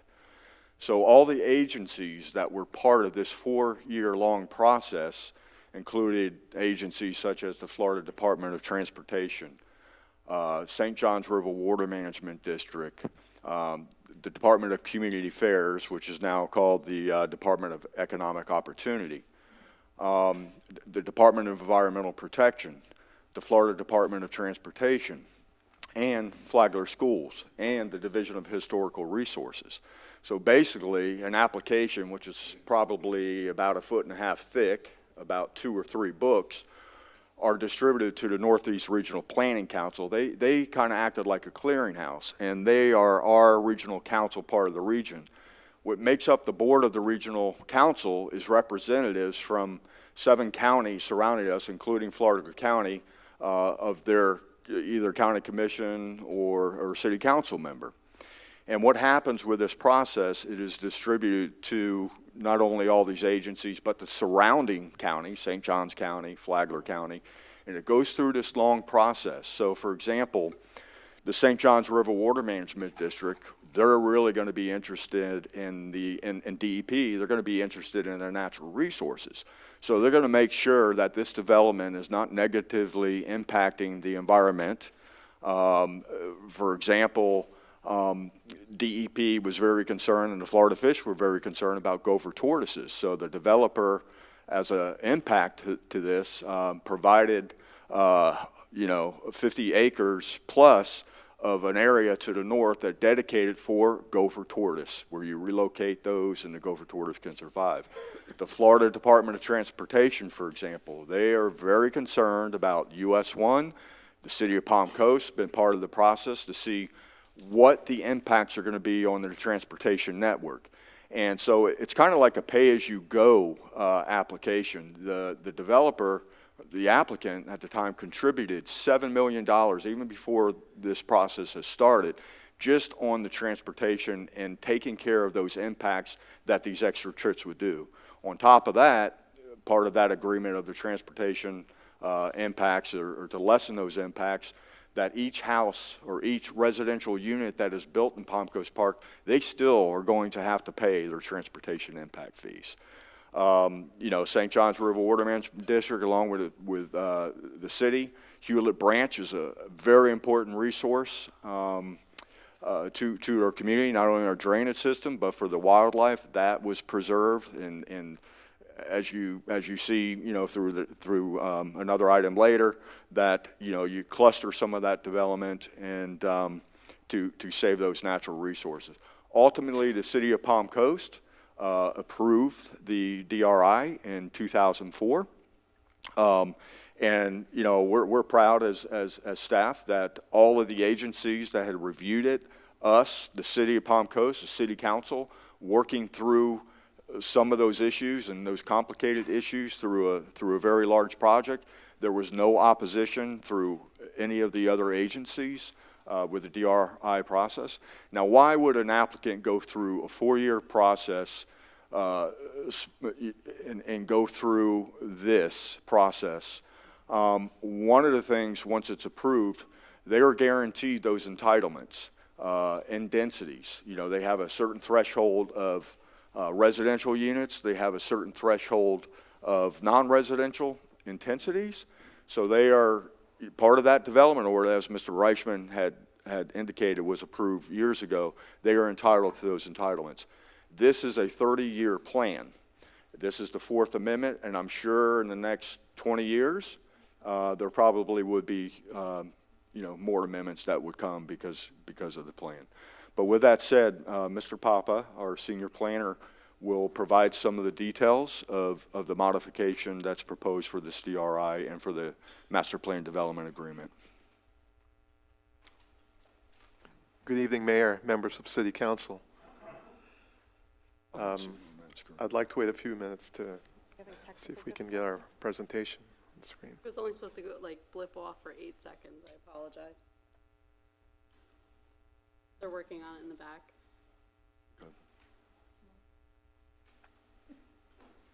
Ray, I would just ask while we're waiting for this, you know, what we're hearing tonight is just this project, correct? I mean, Yes, ma'am. the state that, we have other projects that we know are coming our way, but this is just hearing this project tonight. Right, these next two items is for the Palm Coast Park Development of Regional Impact.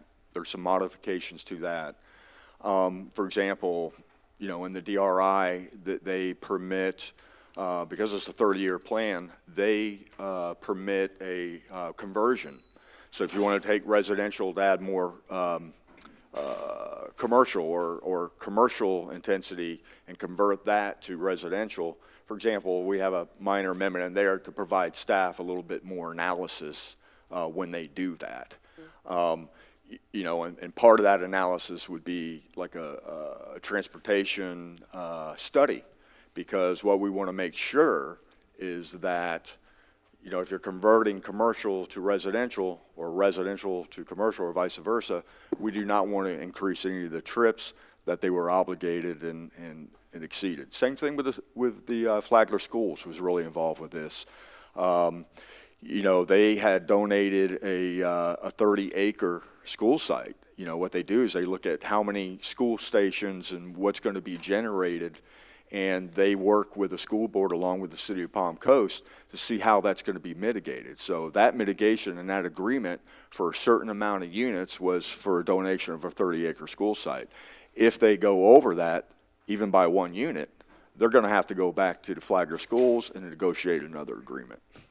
So it is, Mayor, I know it's long-winded, and I think Jose's ready to go, but it is just for the piece of property on Palm Coast Park on US 1, and then the Master Plan Development Agreement that gives a little bit more details is part of this presentation. Thank you. So again, good evening, Mayor, members of City Council. Jose Papa for the Community Development Department.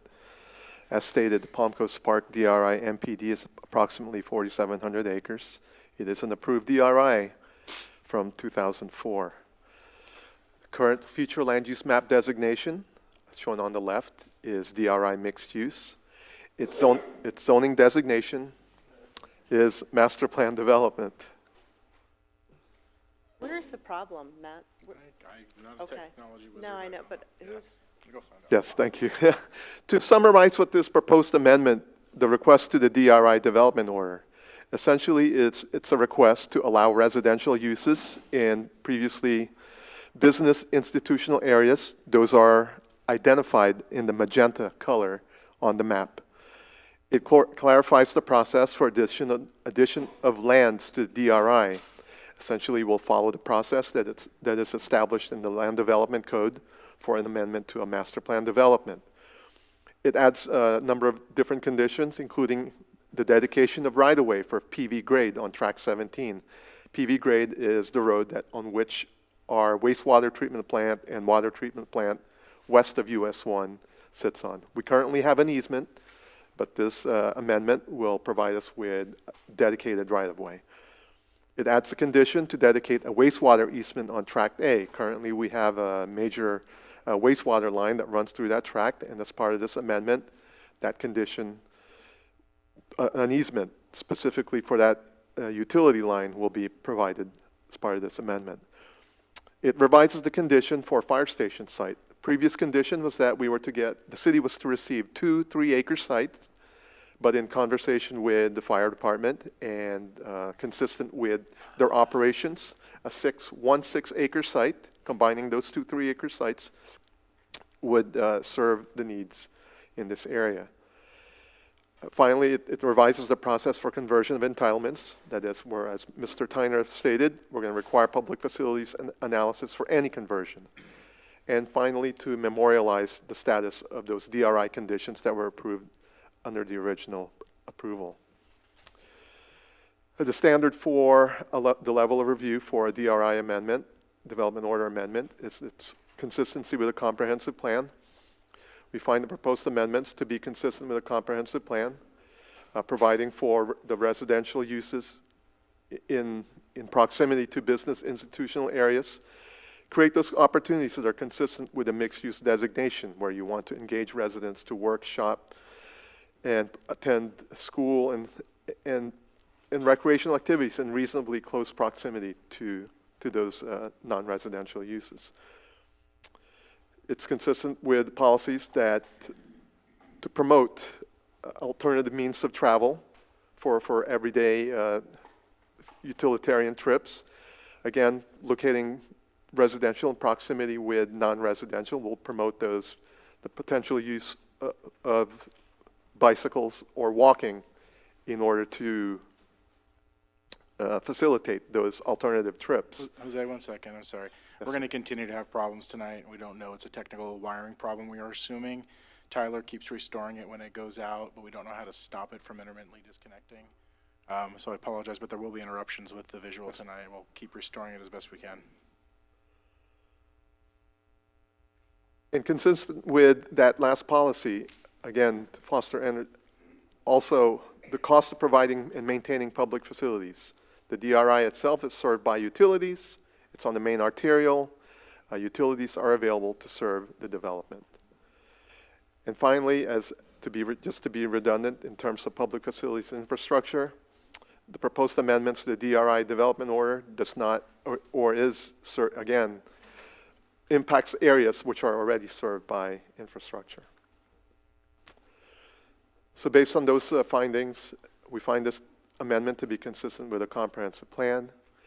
There are no additional impacts on previously identified environmental areas. This amendment does not propose to expand the developable areas within the DRI.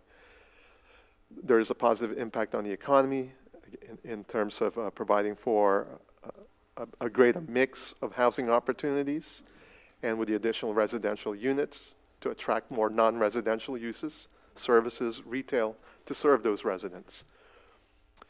It's compatible with the surrounding land uses. As originally approved, Palm Coast Park is a mixed-use development. Its proposed expansion of residential uses are already consistent with the surrounding uses and other uses that are found already within the approved DRI. And it provides for that legitimate public purpose to promote a mix of housing opportunities in the city. So as part of the original approval, as Mr. Tyner started to discuss, as part of that original approval, there were certain developer contributions that were required of the developer. And we would just like to highlight a few of them here. And that includes preservation of at least 116 acres of gopher tortoise habitat, either through conservation easement or mitigation payment. As Mr. Tyner stated, about 50 acres was on this site. The remaining acreage was through payment to the Fish and Wildlife, I guess at the time it was a Fish and Wildlife for gopher tortoise habitat. There's the donation of historic site of Hewitt Sawmill, which is now under ownership by the Florida Ag Museum. The developer installed reclaimed water lines. They donated well sites. They contributed approximately $7.2 million for traffic mitigation. There's the donation of a 91-acre site for the sports complex that's west of US 1. Original approval for original condition for a 25-acre school site, which was expanded 30 acres in an amendment we saw earlier this year.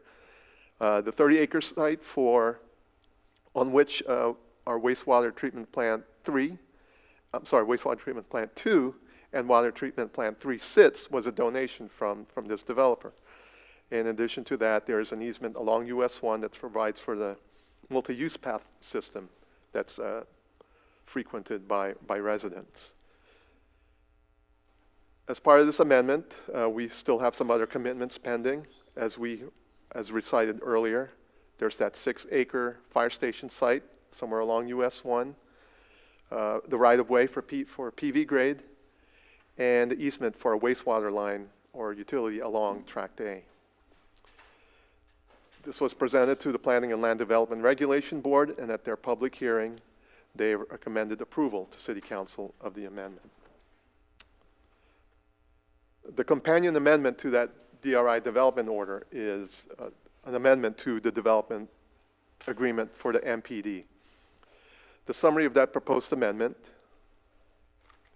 is essentially that to permit residential medium density use on Tract 22, which is not working. 22, which is along Belterre, as you can see in the pink area there. To permit residential high-density use on tracts 15, 17, and 20, which are along US 1 on the west side of US 1. To permit commercial on tract 17.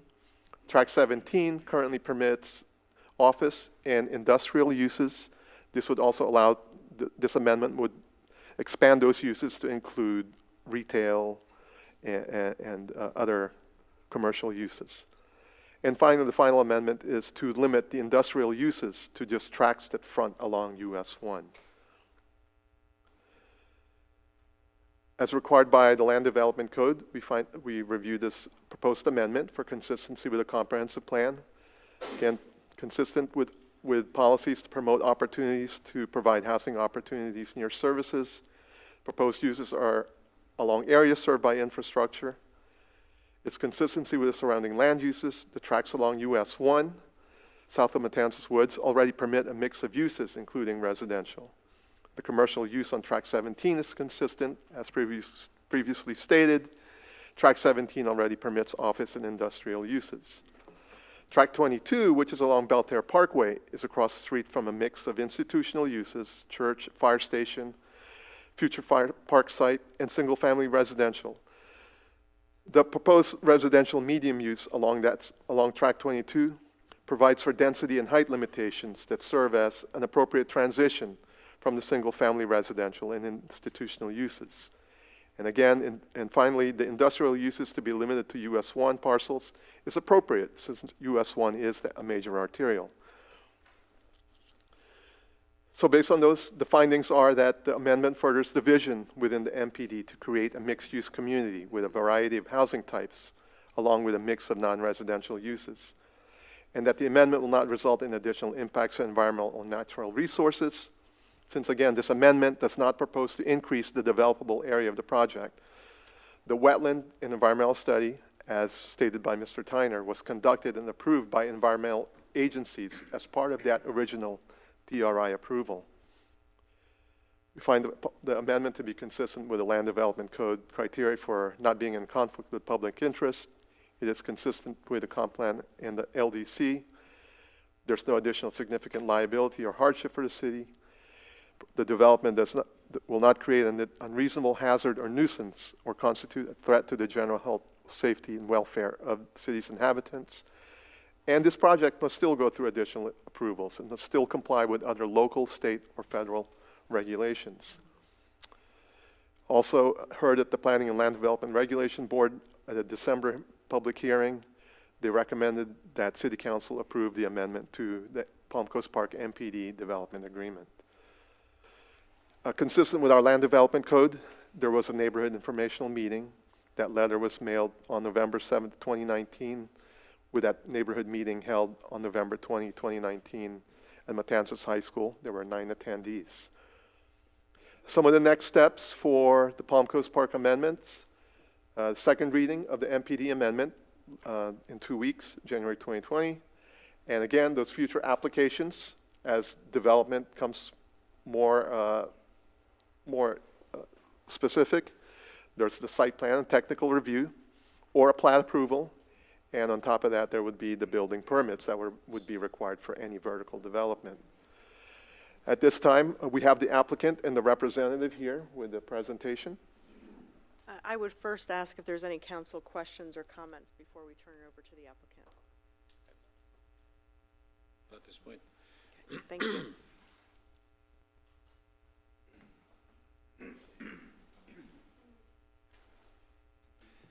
Good evening, Council. Michael Schimento for the applicant. I Appreciate your time tonight. I'll try to be concise and consistent. First of all, thank you all for your assistance over the last 4 or 5 months on getting this thing to its present state. Much of what Mr. Tyner discussed about the history of this project is important because it goes to point out what level of detail and scrutiny both the local governments, the state governments, and the federal governments put this project through back in 2004. Again, 2004 is when this project was first approved. We began moving along, and you can see what we'll talk about here shortly is the developer immediately began doing improvements, roadways, sidewalks, utilities, infrastructure, and we all know what happened, the Great Recession, or recession hit, and as most things did, it kind of stopped. And so as we sit here today in Palm Coast Park, there is not one building that has been CO'd, but there are many that are under construction, as are other developments. So it has been a 10-year lag in which this project started to when we're here today, starting again, building what was anticipated. So if you can look at our presentation, is that it? This is it. You can see through the presentation about all the iterations and amendments to this document that has gone through multiple councils and multiple state agencies. Next slide, please. But what's most important here is, as I said before, the project started in 2004, 2006, and the developer and the property owners invested significant amount of infrastructure and partnered with the city of Palm Coast in which to address the impacts. We started off with the Gopher Tortoise. Yeah, so This way, don't bother you. Yeah. You know, we're just going to go through the Gopher Tortoise projects. Down, And down arrow, yeah. And we kind of tallied through all the donations. We gave a 30-acre site, which was an estimated value of $4.5 million. A 6-acre fire station in the commercial section that had an estimated value at $750,000. And we can go through all these, and I'll let this sit for a while. But as you can see, since 2004 and 2006, the landowner, who was Elite up until probably 2017, most of which contributed $32 million of actual donations, infrastructure improvements, in which they partnered with the city that staff had already been through. So $32 million investment in this project that's sat until now, when the economy is now moving along. So what changed? In 2009, the recession hit, and we came back. And one of the things that the market has driven is that technology has affected us. And literally, when you get into this business and you look at what retailers, apartment complex, homeowner developers, it has shrunk in size. The actual number of square foot of retail per 1,000 units has shrunk. But those retailers then require more rooftops. So in order to make any community successful, to provide the services that you want, you need rooftops in order to bring the retail and services. We all understand that. We see that happening in Palm Coast, in Town Center. We see that happening on Palm Coast Parkway. So that's one of the goals that we go through over this, as Ray said, this 30-year project. As the market changes, we have to come back and do amendments that match this one. So what we've asked for today is, we've gone through some of the things that Jose has talked about, but we recognize that and watch what the community is saying, and obviously there are some things that raise concern for the residents. And one of the things we asked for is this 22-acre tract next to the schools on Belterre. Now, the tract is well over 100 acres, but it's about 22 acres, 25 acres of net usable land. If anybody wants to see the original plan that's approved, it's laying against the wall, and you can see what was approved. It was a shopping plaza. A shopping plaza. And so presently, as we sit here today, what could be developed there is a shopping plaza. It is approved under the uses that are in the DRI. Next slide. These are the office and commercial uses that are permitted on there. We have basically all these types of uses between a mix of office and commercial that can create a mixed-use facility, which is basically a shopping plaza. A shopping plaza. So what can be there today? These are the entitlements that are on the 25 acres. There's a height limitation of 50 feet. There's a max floor area of 0.75, and that equates to 816,000 square feet of commercial and office development, theoretical. On 25 acres, I can guarantee you that that won't happen because there's lots of parking requirements, tree preservation, and stormwater. So what would be reasonable? What would reasonably be built there today? Well, we know this, that Island Walk is 28 acres, and it's 270,000 square feet. Target Complex is 21 acres, it's 197,000 square feet. The Publix and UPS, the Postal Service, is about 18 acres and 105,000 square feet. So presently today, what was planned back in 2004 was to have a plaza, a commercial plaza in that region to service the Belterre and the L section. So that's what's there today. So what does that mean?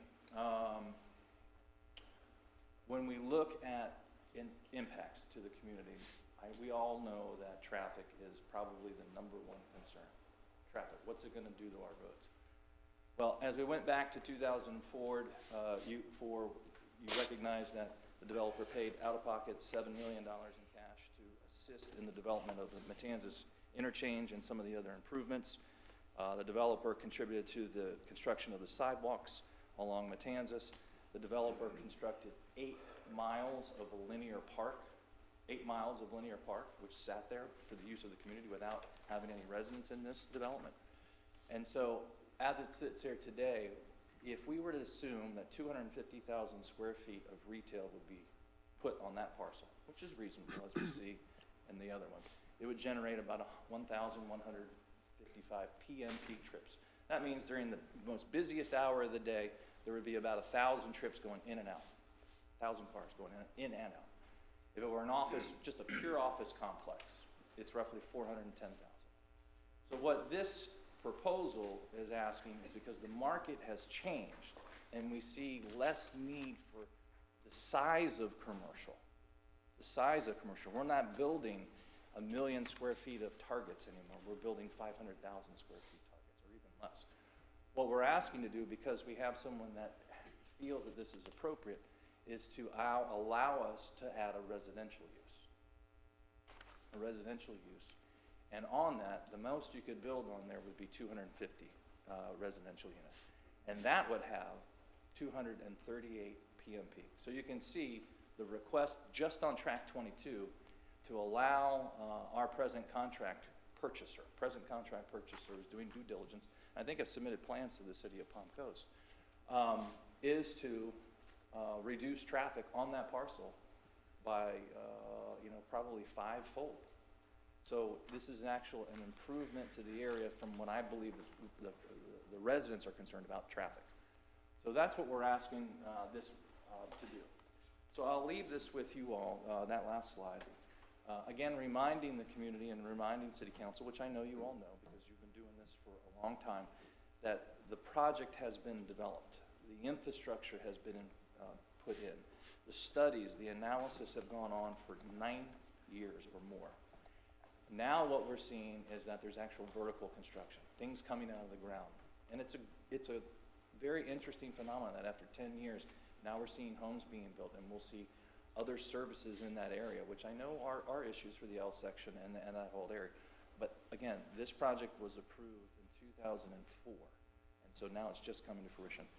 I'll cut it short there. We'll be available to answer any questions you have now, or we'll wait till after there's comments from the public, but we appreciate your time and your consideration. Council, any questions or comments? I got one quick question, Mike. Yes, sir. What do you perceive with the houses, the units, total taxable income to the city of Palm Coast? What would we expect? Ballpark it. Well, I don't know. I'd be speculating. I mean, just picking a number, and that's not appropriate. Okay. But I will tell you this, that just based on the residential units in Palm Coast Park as it sits today, just the residential, remember, there's 2 million square feet of retail, industrial, commercial, all along US 1, just based on the residential.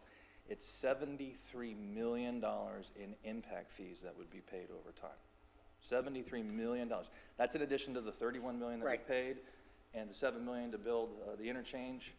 And the other thing that I do want to draw to your attention, because we perceive what comments may be is, we've done all this, and what's the maintenance to the city? It's very little. There's a CDD, Community Development District up there. The Community Development District spends right now presently over, I think, $1.4 million, $1.5 million a year to maintain the linear park, the trail system up there, the wetlands, and all the environmental lands. So that'll expand over time as residents go there and they contribute. There'll be more use, more demand for maintenance, but the residents within that Community Development District will pay for a significant portion of the maintenance, ongoing maintenance of that. Thank you. Thank you. Mayor, I know there's some folks here for the Matanzas West that's within the DRI and the MPD, that these items that Jose presented is not part of that. That will be a later item tonight. Just want to make sure so they don't get up and speak for the multifamily project. Yeah, this item, agenda item number 6-9 for the public, and 6-10 is Palm Coast Park related. So if you're here to speak on Palm Coast Park, you must speak particularly on that issue. Anyone from the public wish to make public comment, please do so at this time.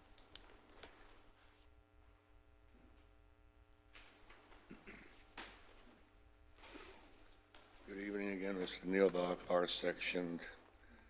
This project, like the man said, has been going on for quite some time, and personally I think it's good for Palm Coast for the future. I just want to make sure you understand, number one, you've got construction going on right now at US 1 in Matanzas. The state is putting a lot of money in there. Maybe we can piggyback on that. Let's get that 4-lane road to Belterre, or from Belterre to 95. Let's get that whole Matanzas done all at once. Not wait 2 years after the state gets done. Oh, we're going to go and do this. Oh, we're going to do that. Let's do it now. Use our political influence that we may have here. Let's get it done right first. Let's not wait to do the, spend the impact fee. Do that 4-lane Matanzas all the way to 95, or 8 lanes, whatever it takes. Because you're putting thousands of vehicles on that road forever. Thank you. Your comments. Next speaker.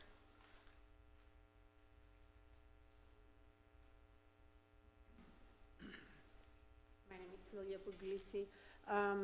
I have taken the Matanzas Parkway that ends up over there in Route 1. It is pretty heavily traveled today, and I know it's going to add more. So I was wondering if the city is planning any other side roads to alleviate the traffic with heavy certificate of occupancies in the near future. And I also would like to notice that entering from I-95 into Matanzas Parkway is a very dangerous entering from 95 into Matanzas Parkway, because there is no good visibility on that intersection from traffic coming on Matanzas Parkway. So keep that in consideration, please. Thank you. Thank you for your comments. Next speaker.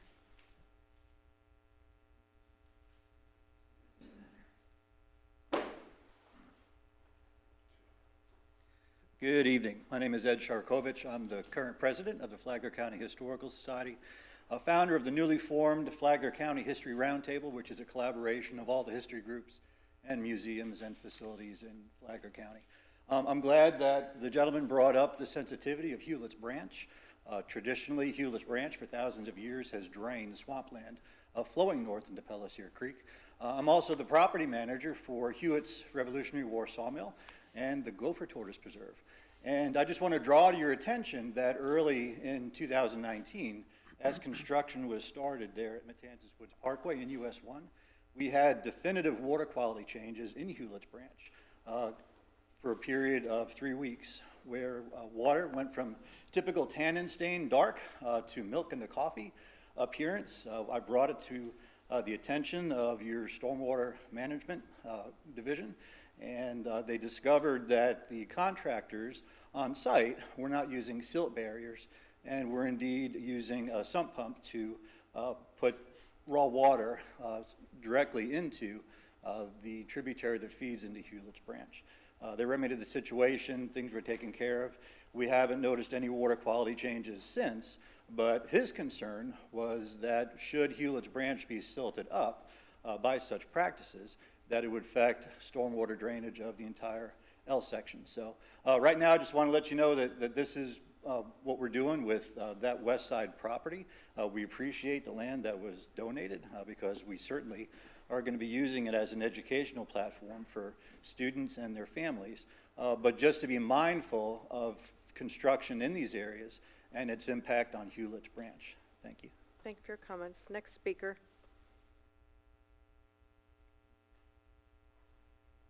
Seeing none, I'll close public comment. Did the applicant or our city staff wish to comment on any of the speakers?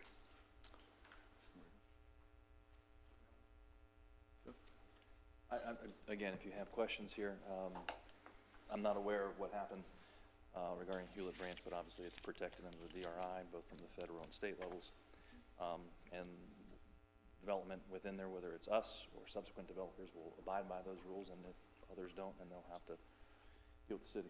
Yeah, I appreciate the gentleman bringing that up, you know, because construction is going on there, and it's last year, actually, we modified our land development code to incorporate some state requirements for NPDES permit, and part of that includes additional best management practices for construction sites, and that's something that we will definitely take seriously and make sure that our inspectors are out there and complying with that water, so, and the water quality, because Hewlett Branch is just a special resource for us.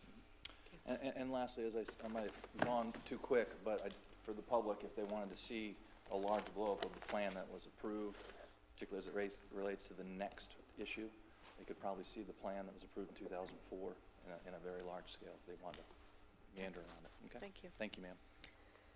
Council, any questions or comments at this time? I would entertain a motion. Make that motion, we approve it. I'll second. Moved and seconded. All those in favor, please say aye. Aye. Any opposed? Seeing none, it passes unanimously. Agenda item number H10 is a resolution, an amendment to the Palm Coast Park Development of Regional Impact Development Order to amend the uses and business institutional tracts, memorialize and amend conditions and process for adding lanes and conversion of entitlements. I'm assuming there is nothing else to present at this time. Correct, Does the Mayor. developer wish to present anything at this time? Council, any questions or comments before I open up to the public? Any member of the public wish to make comment on agenda item number H10? This is about Palm Coast Park. Please do so at this time. Seeing none, I'll close public comment. I'll take it back. On 9, that's what I'm saying, I couldn't hear you back here. Can I speak on Article 9 here? It's already been approved, sir. I can't, I asked you earlier to raise the volume, and I can't hear you. Very hard to hear back here. The speaker or you? Can I hear you? We can hear the stuff coming from over here at the desk. We cannot hear this or you up there at the council. I asked earlier if you could raise the volume. You have open seats up front. I mean, I would suggest if you want to hear, you can move up front. I don't know what's happening. We've never had an issue before the technical. You're not, whatever it is, it's not coming through.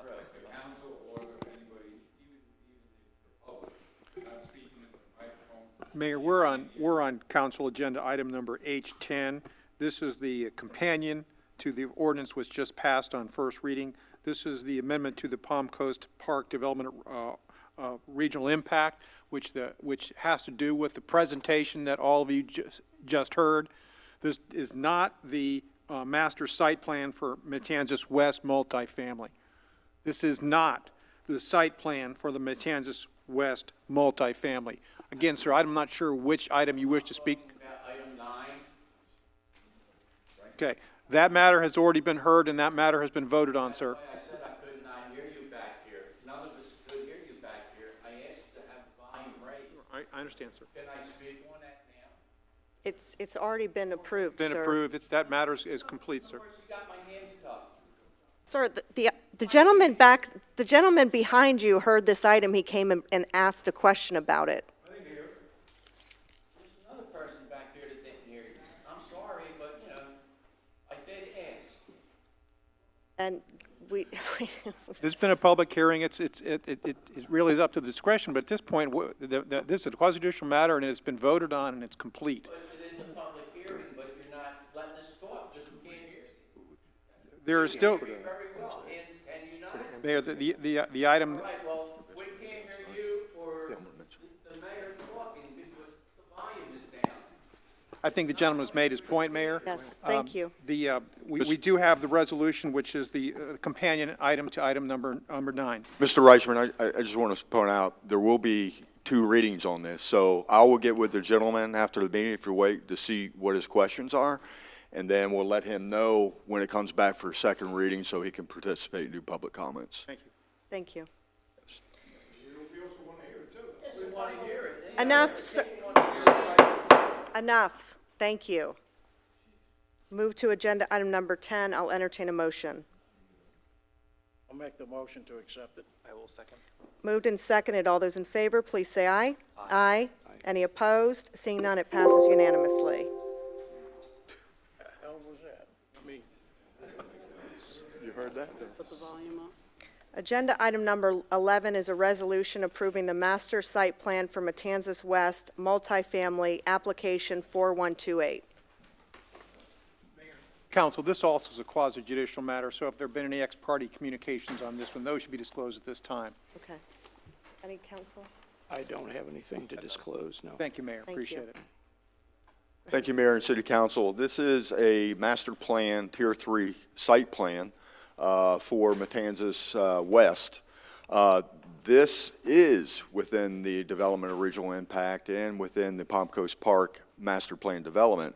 As with the previous items, nothing has changed as far as zoning is concerned about with this specific track.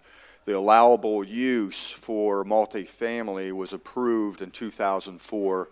There were no changes, and now there was an application for development, and Mr. Hoover has the technical staff report.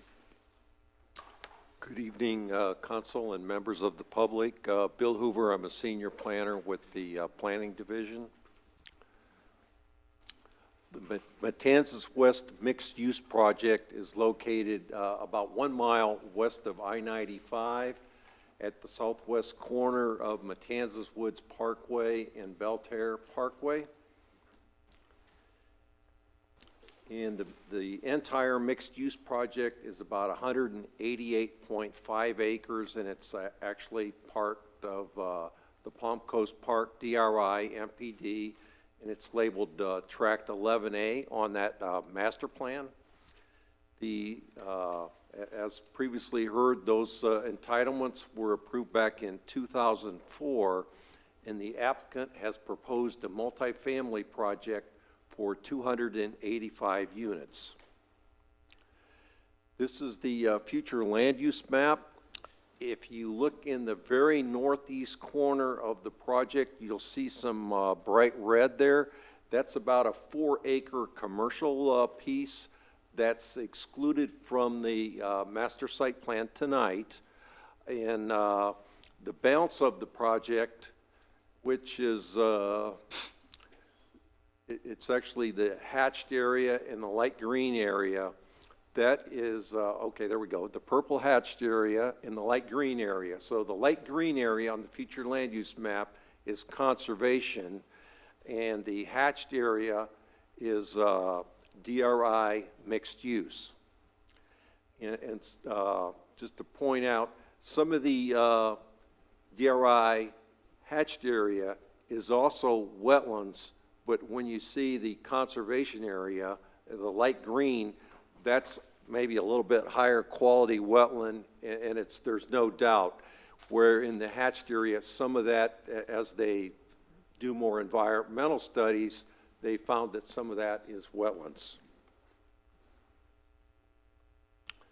This is the zoning map.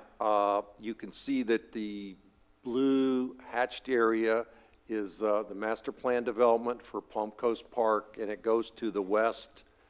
It also goes to the south. Directly to the north of the subject project is a duplex zone residential area, the gray area there.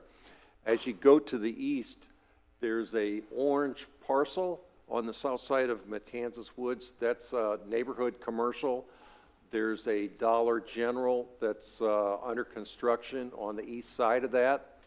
The light blue area directly to the south is the Methodist Church property where they've already put some infrastructure and parking in. And the little triangular area south of that is a tract 11B of the Palm Coast Park MPD, and that's not part of the master plan tonight. This is the MPD uses map, and you can see tract 11A there. It's designated flex uses, and the property owner has the right to develop that as general commercial or COM2 uses, or high-density residential, which is MFR2 uses.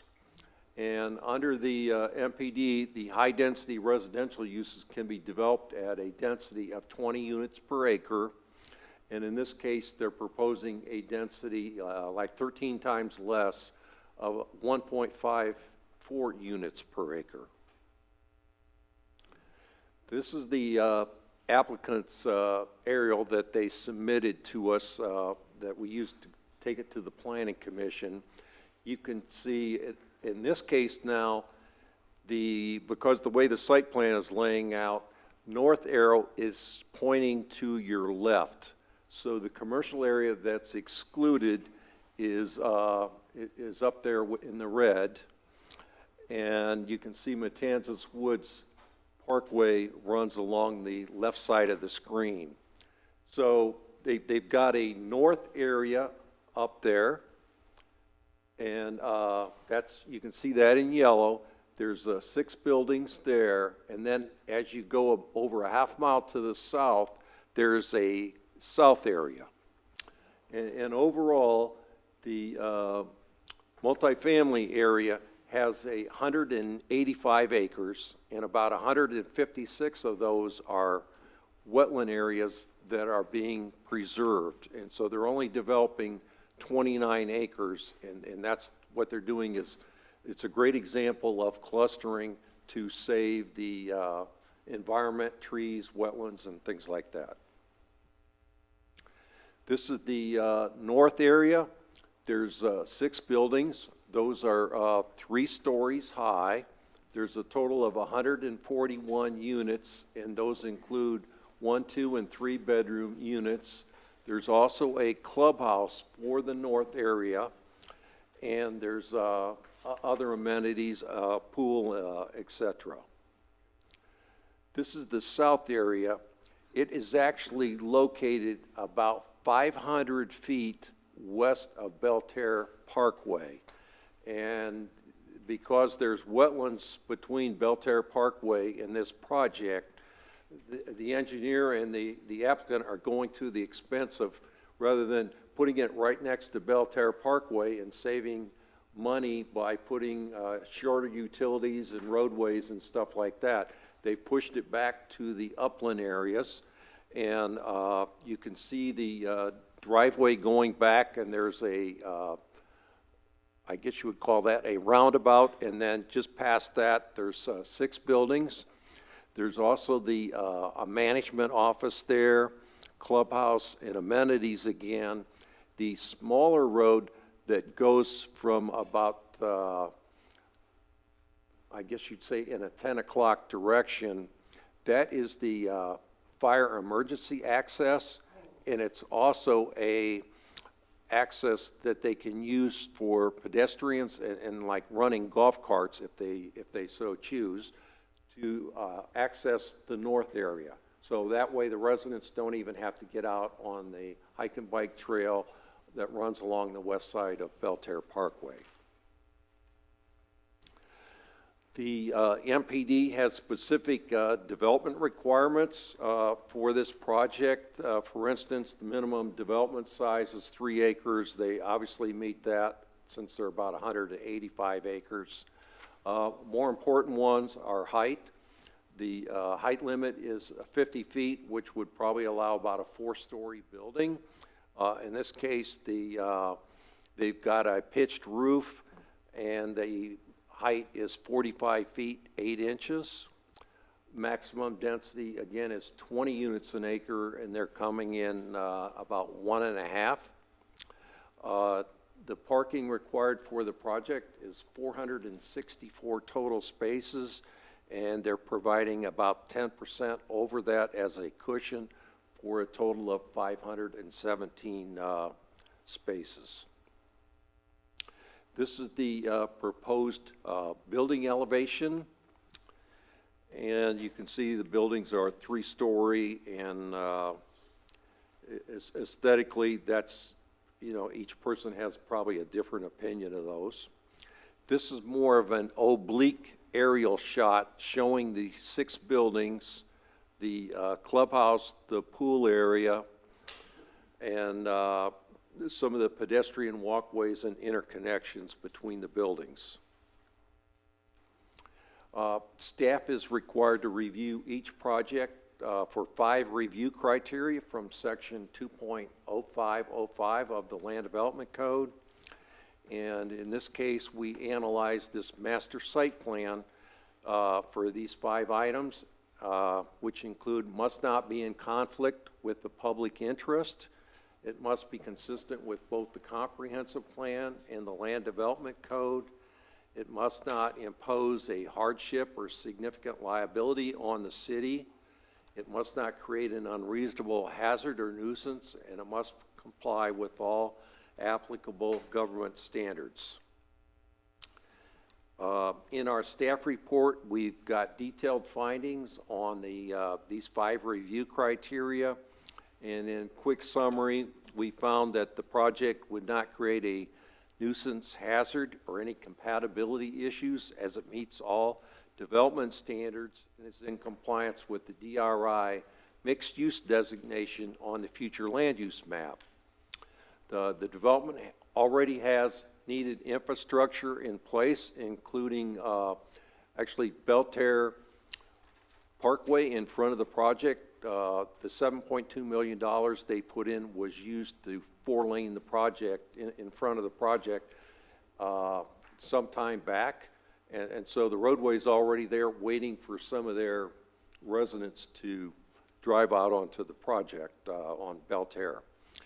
It supports multiple goals, policies, or objectives of the comprehensive plan, such as clustering the project and minimizing impact on the environmental issues. The project also meets all the standards of the Palm Coast Park Land Development, the MPD, and also meets the standards of the Land Development Code. On the public participation, the applicant mailed out letters on September 13th to all residents within 300 feet of the entire 189-acre project. We did review the peoples that got notified on that and also reviewed the letter before it went out. The meeting was held on September 24th at Matanzas High School. In attendance were 4 people from the public, the 2 people representing the developer, and Mr. Tyner and myself. Since the item was continued, we sent an email last week to everyone that signed up at the neighborhood meeting, and also one other person that called in and requested to be notified of any of those meetings. On November 20th, the planning board reviewed this item and recommended approval to the city council by a 6-0 vote. One member of the public spoke against this project. And the next steps, the engineer would be submitting preliminary plat and construction drawings, which would be an administrative review. They would also do a little bit more detailed technical site plan that would be done administratively by city staff. And then a final plat would be coming back to the city council for your review and approval. And they can start construction anytime after the preliminary plat is approved in the technical site plan. After that's approved, so at that point, they can apply for building permits, which is an administrative review. Planning staff and the planning board both recommend approval to City Council for application 4128, the Matanzas West multifamily master site plan for 285 homes, so the developer may apply for a technical site plan that would need to meet all applicable development standards. And the applicant's representatives are here tonight. The project engineer is Kurt Wimpey of Alliant Engineering, and the Paul Sachs, who's the president of Tierra Linda Development LLC, is the project manager for the developer. Good evening. I'm Paul Sachs. I tend to be very loud, so I hope everybody can hear me. Good. Good. The staff did a great presentation about the project, so I'm really not going to talk on it, but I want to just tell you a little bit about us. We are multifamily developers. We've been in business 20 years. I've been doing this for almost 30 years. In addition to being developers, we're also owners. We own what we build. We currently have over 1,000 units in this kind of Jacksonville, Palm Coast area. And we will own this property. We are also property managers. We have our own management company, American Management Group. They will manage this property. And we have our own construction company that comes in and does renovations, improvements, unit turns, upgrades, and we will be continuing with upgrades even after this project is opened. We always look at how do we improve what we build.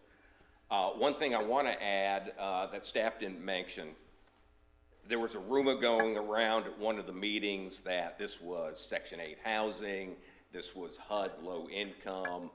It is not. It is a market rate project.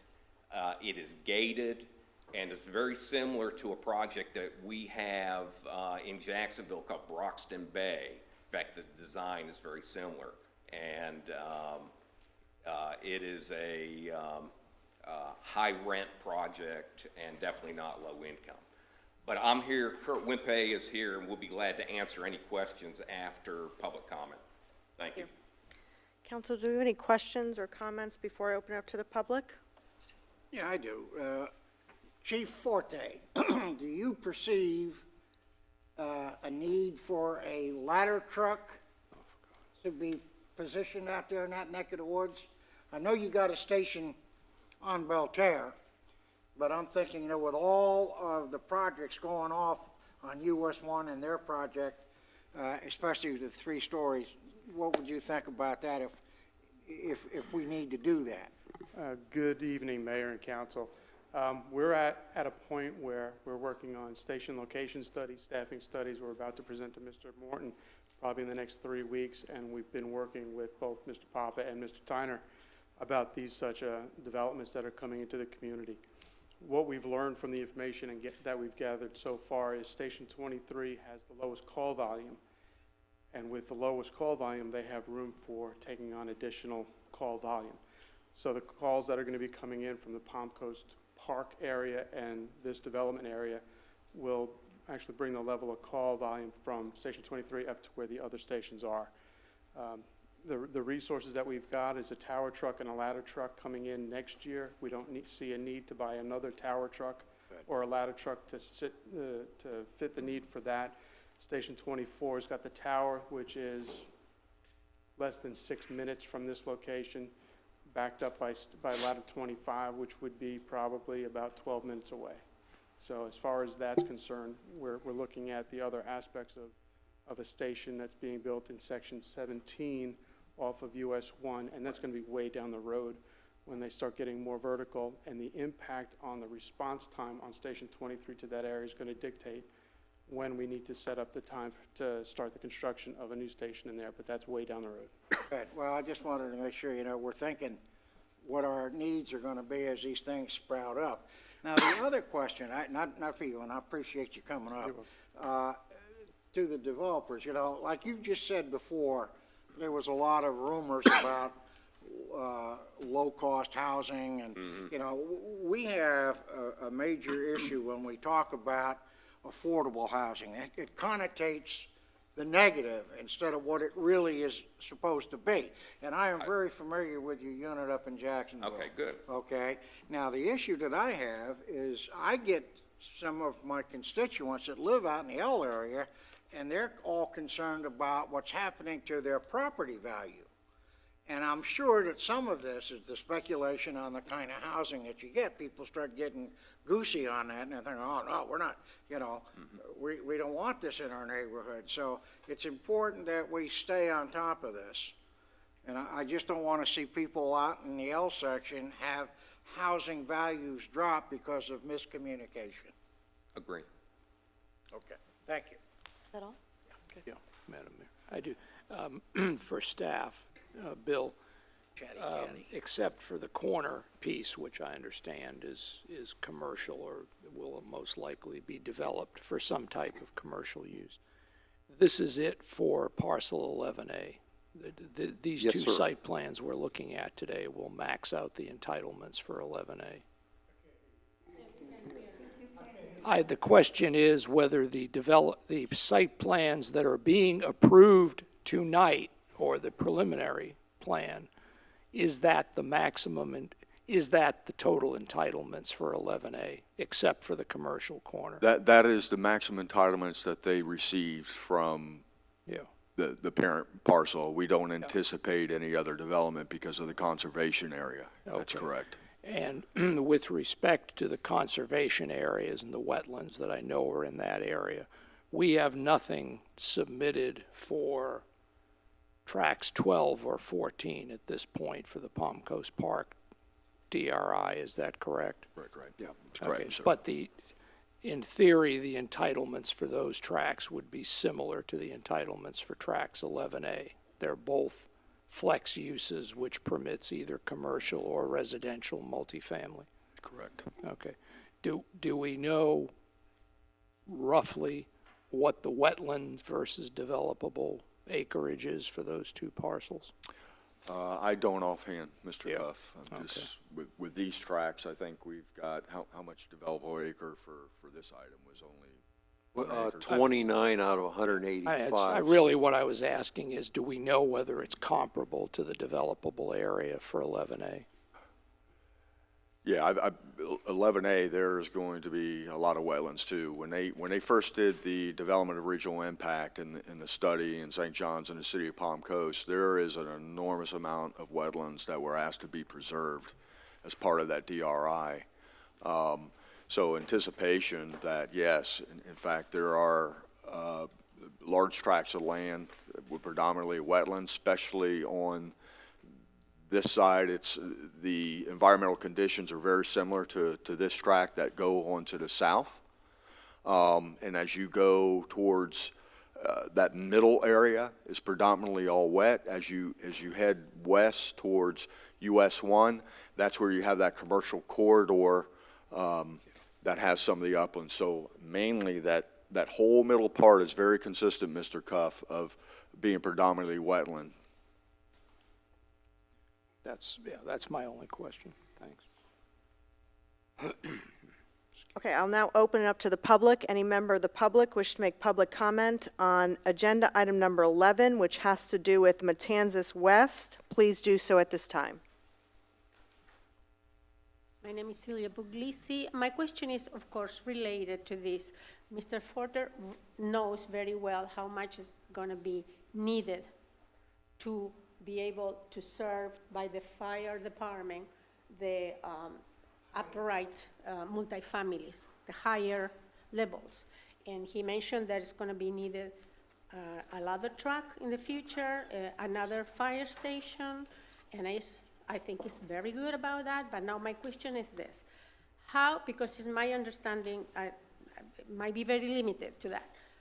Are we existing residents funding those new fire trucks, fire stations, because we are getting so much people into multifamily homes other than the regular 10,000 square feet homes that we own around here, or 8,000 square feet, lots? Are we gonna be the existing residents funding these additions? How these additions, given the growth upwards, is going to be funded, the cost? Law enforcement, which we already are having a little bit of a problem, because with more trucks and more people, more deliveries, our law enforcement is not willing to really enforce the ordinance of the no-truck roads we have, and then we suffer the consequences. So, I agree, growth we can stop, but how do we fund the services, law enforcement and fire, just to start with few of this growth upwards, other than the residents that we bought here many years ago, about 10,000 square feet or 6,000 or 8,000 square feet lots, one family resident? That's my question. Thank you for your comments. Next speaker. Hi, I'm Rick Lees. I apologize earlier because I couldn't hear you. First thing is jobs. We're looking at over 500 residents to come in here. Don't give me the answer that the planning board gave me. People are going to be working from home. Where are we going to have these people work? We have jobs. Amazon didn't come here. They went down south. I mean, where are we going to put these people for work? Do I just keep talking and not get an answer? I will respond to you after public comment. Okay, jobs. We're going to have more police down here? Are we going to have taxes to the residents that are already here? And suppose the people that are elderly who are on Social Security are going to be hit hard, the hardest? How are they going to pay for the taxes if they keep increasing? The next one is the nature, the wildlife. You're going to be taking all that wildlife out of here, to which Palm Coast has on their website and on their brochure at the month. We're, what's the word? In harmony. So how are we in harmony if we're taking away all their wildlife here? Mailing, we never did get a mailing. There's signs that are supposed to be posted for hearings, those bright orange signs that are laying down on the ground and never been picked up since the day they were put down. I mean, how's people supposed to know what's going on in the city if the planning commission has signs on the ground, those bright orange signs? I wouldn't have seen it, except for the wind blew it up in front of my car the other day. I mean, there's stuff that's going on that people are fighting, and it seems like it's falling on deaf ears. I'm just trying to, bring some things up. I asked the people on the planning board, I said, you voted for this, what was your reason for it? And one person turned around and says, well, I don't care, I'm not going to be here. Is that a reason for me to expect more of this, to downgrade the people who are living here? So I guess that's it. Thank you. Thank you. And I do apologize. Oh, one more thing. Please, in your prayers tonight, say a prayer for our people in Iran who just got bombed Thank at you the for Air Force comments. Base. Thank you. Next speaker.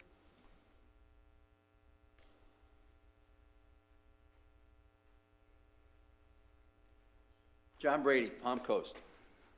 First of all, this injury is, I slipped on St. Joe's walkway, but my career goals prevent me from taking any action. There seems to be some unfairness in the process. The developer gets to speak for as long as he or she needs. Residents get 3 minutes. I have a question, which is, if this was approved in 2004, why do we have to bring it up again? Did that approval sunset and we have to bring it up again?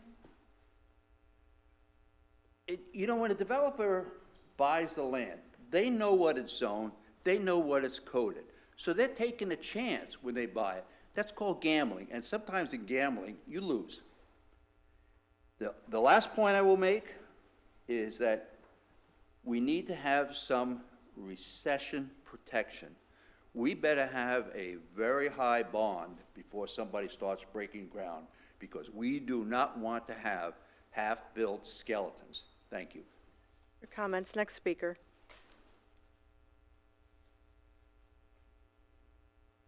Now I'll close public comment. If you want to address some of the statements. Yes, Thank you. Mayor. Thank you very much. The first thing I heard was another discussion about the height. And, you know, the MPD allows for 50-foot height.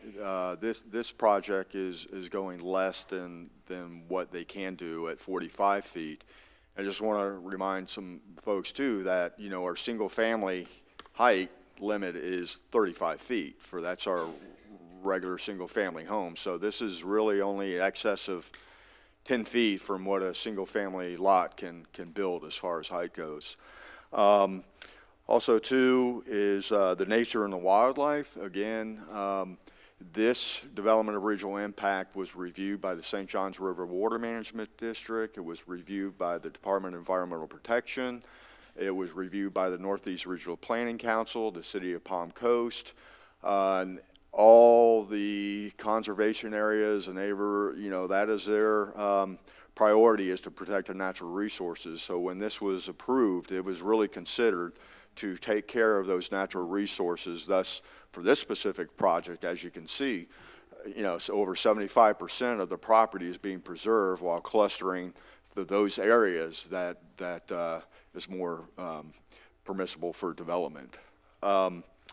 The postings, yes, we do posting, and our code requirements are for 300 feet for their neighborhood notices, and sometimes maybe the posters do fall. We do monitor those. We take pictures of those to make sure that those postings are up. Why are we bringing this up now if it has been approved? Well, that's because our land development code has specific requirements, like for this application for a site plan. If it's a master plan, it does go before city council for approval. Why do we have neighborhood meetings if this use was already approved? Well, we have neighborhood meetings because we want the public participation. For example, I remember at the neighborhood meeting, there was some lighting concerns across Matanzas Parkway.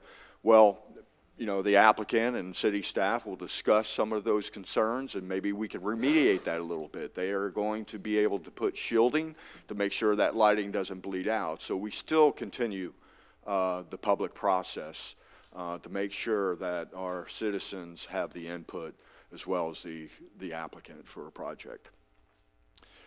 And then again, for the public improvements for bonding, anytime that we do a preliminary plat or a final plat, city council would approve a bond for our public infrastructure. We require a bond to make sure that those public infrastructure is being installed. And we also require assurance that after a year, an additional year, to make sure that our public infrastructure is properly being utilized and there's no deficiencies in that. Thank you. That's all that I remember, Mayor. Council, any questions or comments on this item? Not, I'll entertain a motion. Motion. Will second. Moved and seconded. All those in favor, please say aye. Aye. Any opposed? Aye. Nay. I'm opposed. Approves 4-1. Okay? Just for the record, that motion was to approve this agenda item, and it passed 4-1. Yes. Okay, just want to clarify the record. Thank you.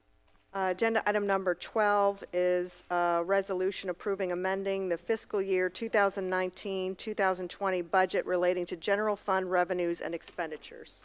Mr. Martin. Thank you, Honorable Mayor, City Council. On November 15th, 2019, City Council approved Resolution 2019-140, a resolution of support of higher education in the city of Palm Coast. The City Council recognized that in order to sustain our high quality of life, it is critical that higher education opportunities be ready available to our city residents and to the residents in surrounding areas. Employers and educators have identified the medical field as a fast, sustaining, and critically important market sector for the entire Northeast and North Central Florida regions. In order to meet that need, we have an opportunity to work towards University of North Florida's undertaking an initiative called MedNext. And of course, city staff and Palm Coast desires to work closely with UNF and a host of other public and private partners to see this initiative progress. Staff finds it necessary to amend the fiscal year 2020 budget from the general fund by $1.5 million towards the UNS MedNext initiative by transferring funds from general fund reserve to non-departmental reserve at this point. Council, any questions or discussions on this item? Open up to the public. Any member of the public wish to make public comment on agenda item number 12, please do so at this time. Seeing none, I'll close public comment, take it back to this council, entertain a motion. I'll make that motion. Second. Seconded. All those in favor, please say aye. Aye. Any opposed? Seeing none, it passes unanimously. Agenda item number 13 is a resolution approving a master service agreement with Strickland Sod for sod materials and sod installation. This item came up, I think, on Mayor City Council. Oh, did you have to go, Bill? I thought you were waving at me. No. I have to recuse myself out of this specific item on voting and personal interest due to the fact that I'm in litigation with this company at this point, so I'll avoid any comments or voting on this matter. Councilmember, you go ahead and work with the city clerk to file the appropriate form within the time frame that is indicated in the Florida statutes. Yes. Thank you very much. Thank you. Okay. Yeah, this item with Strickland Sod is for a price agreement to purchase various types of sods in different quantities. This is a contract we've had with them in the past. We went out to bid. They submitted a bid, and it is a contract, like I said, that various departments across the city will use on a per unit cost basis. Council, any questions or comments on this item? Open up to the public. Any member of the public wish to make public comment on agenda item number 13, please do so at this time. Seeing none, I'll close public comment. I'll take it back to this council. Entertain a motion. Move approval? Second. Moved and seconded. All those in favor, please say aye. Aye. Any opposed? Seeing none, it passes unanimously. Other business, agenda item number I-14 is appoint a member to the Planning and Land Development Regulation Board. Virginia? Mayor, City Council, one of our, excuse me, one of our primary members on the board, Peter Leonards, has resigned his position. So there is one position open. There is one candidate, Mr. Lemon, who currently serves on the board as an alternate. So should you pick him as your primary person, then we will then do a vote for an alternate thereafter.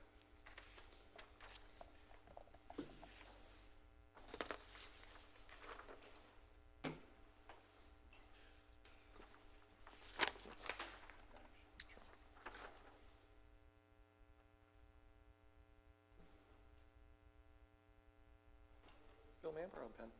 Thank you, sir.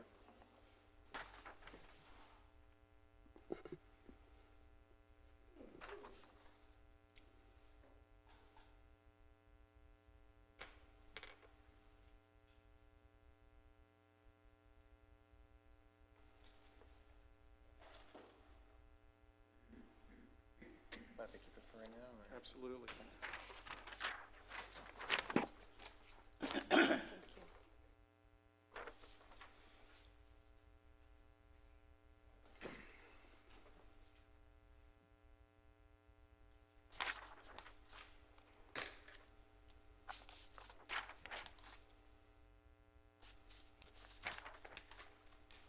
We have 4 votes for Charles Lemon and 1 vote for Suzanne Nicholson. Can I have a motion to approve? So moved. Second. Moved and seconded. All those in favor, please say aye. Aye. Any opposed? Seeing none, it passes unanimously. And now we need to vote for an alternate. Mr. Lemon has been eliminated from the sheet, so you can just choose one for his replacement alternate.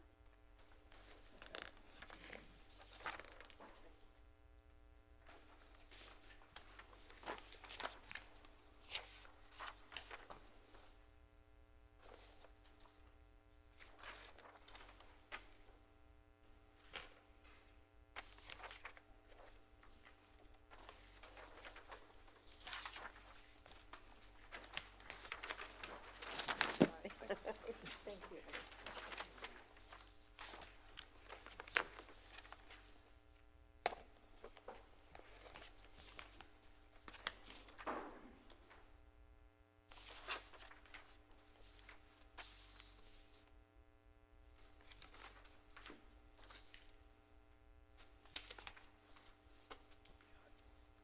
It's light enough now? Yeah.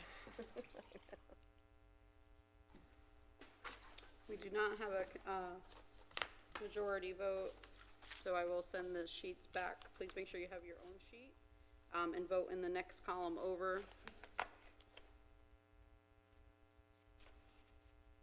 As well. Can you just Virginia, read who might help votes if, are? Yeah. can it you might just- help if you just let everybody know how the vote turned out the first time. Sure, 2 for David Alphen, 1 for Perry Matrana, 1 for Susan Nicholson, 1 for Kathy Wood.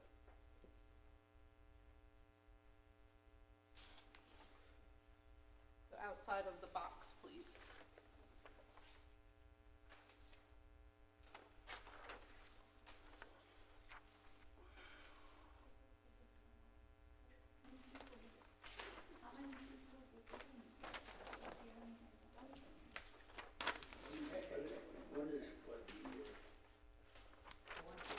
Thank you.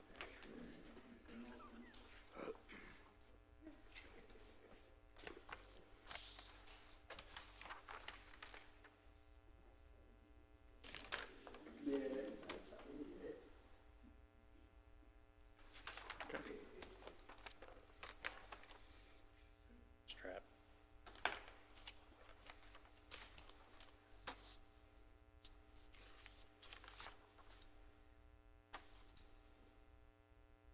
No majority, 1 for Alphen, 1 for Perry Matrano, 2 for Suzanne Nicholson, 1 for Kathy Wood. Madam Mayor, my suggestion at this point in time would be to entertain a motion for appointment of an alternate, and then might be able to focus the vote a little bit better that way. Sometimes that works a little bit, a little more efficiently. It's up to the council. The other option is just to go forward and have a third ballot.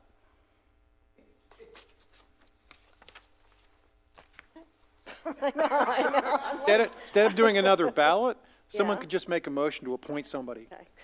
Who got the 2 votes? Suzanne, 2 that votes were Suzanne on this round. The other one's got 1.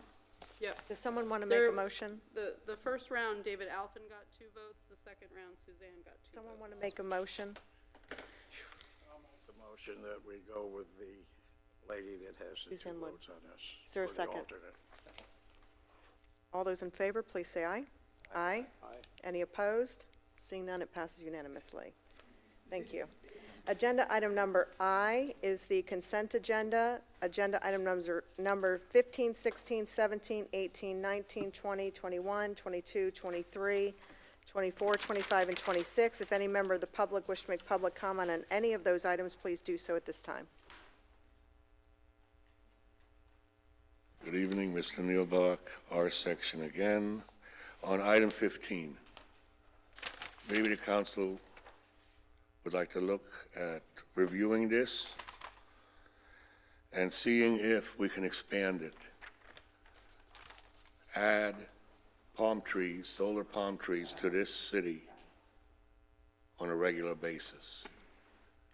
Come up with a way that every time somebody builds 200, 300 units, whatever it is, 100 units, put up a tree. We even get a couple hundred trees here. Put them connected, we're gonna get money back. Not as much. Palm Tree City, Solar City. Add more solar, please. Thank you for your comments. Next speaker. Seeing no one, I'll close public comment. There's nothing else. I'll entertain a motion to approve consent agenda as read. Oops. I got a couple I Okay. want to pull here. First, I want to talk about 15. That was one of them. Okay. I don't see. First of all, which other item? The other items will be 17, 18, and 23.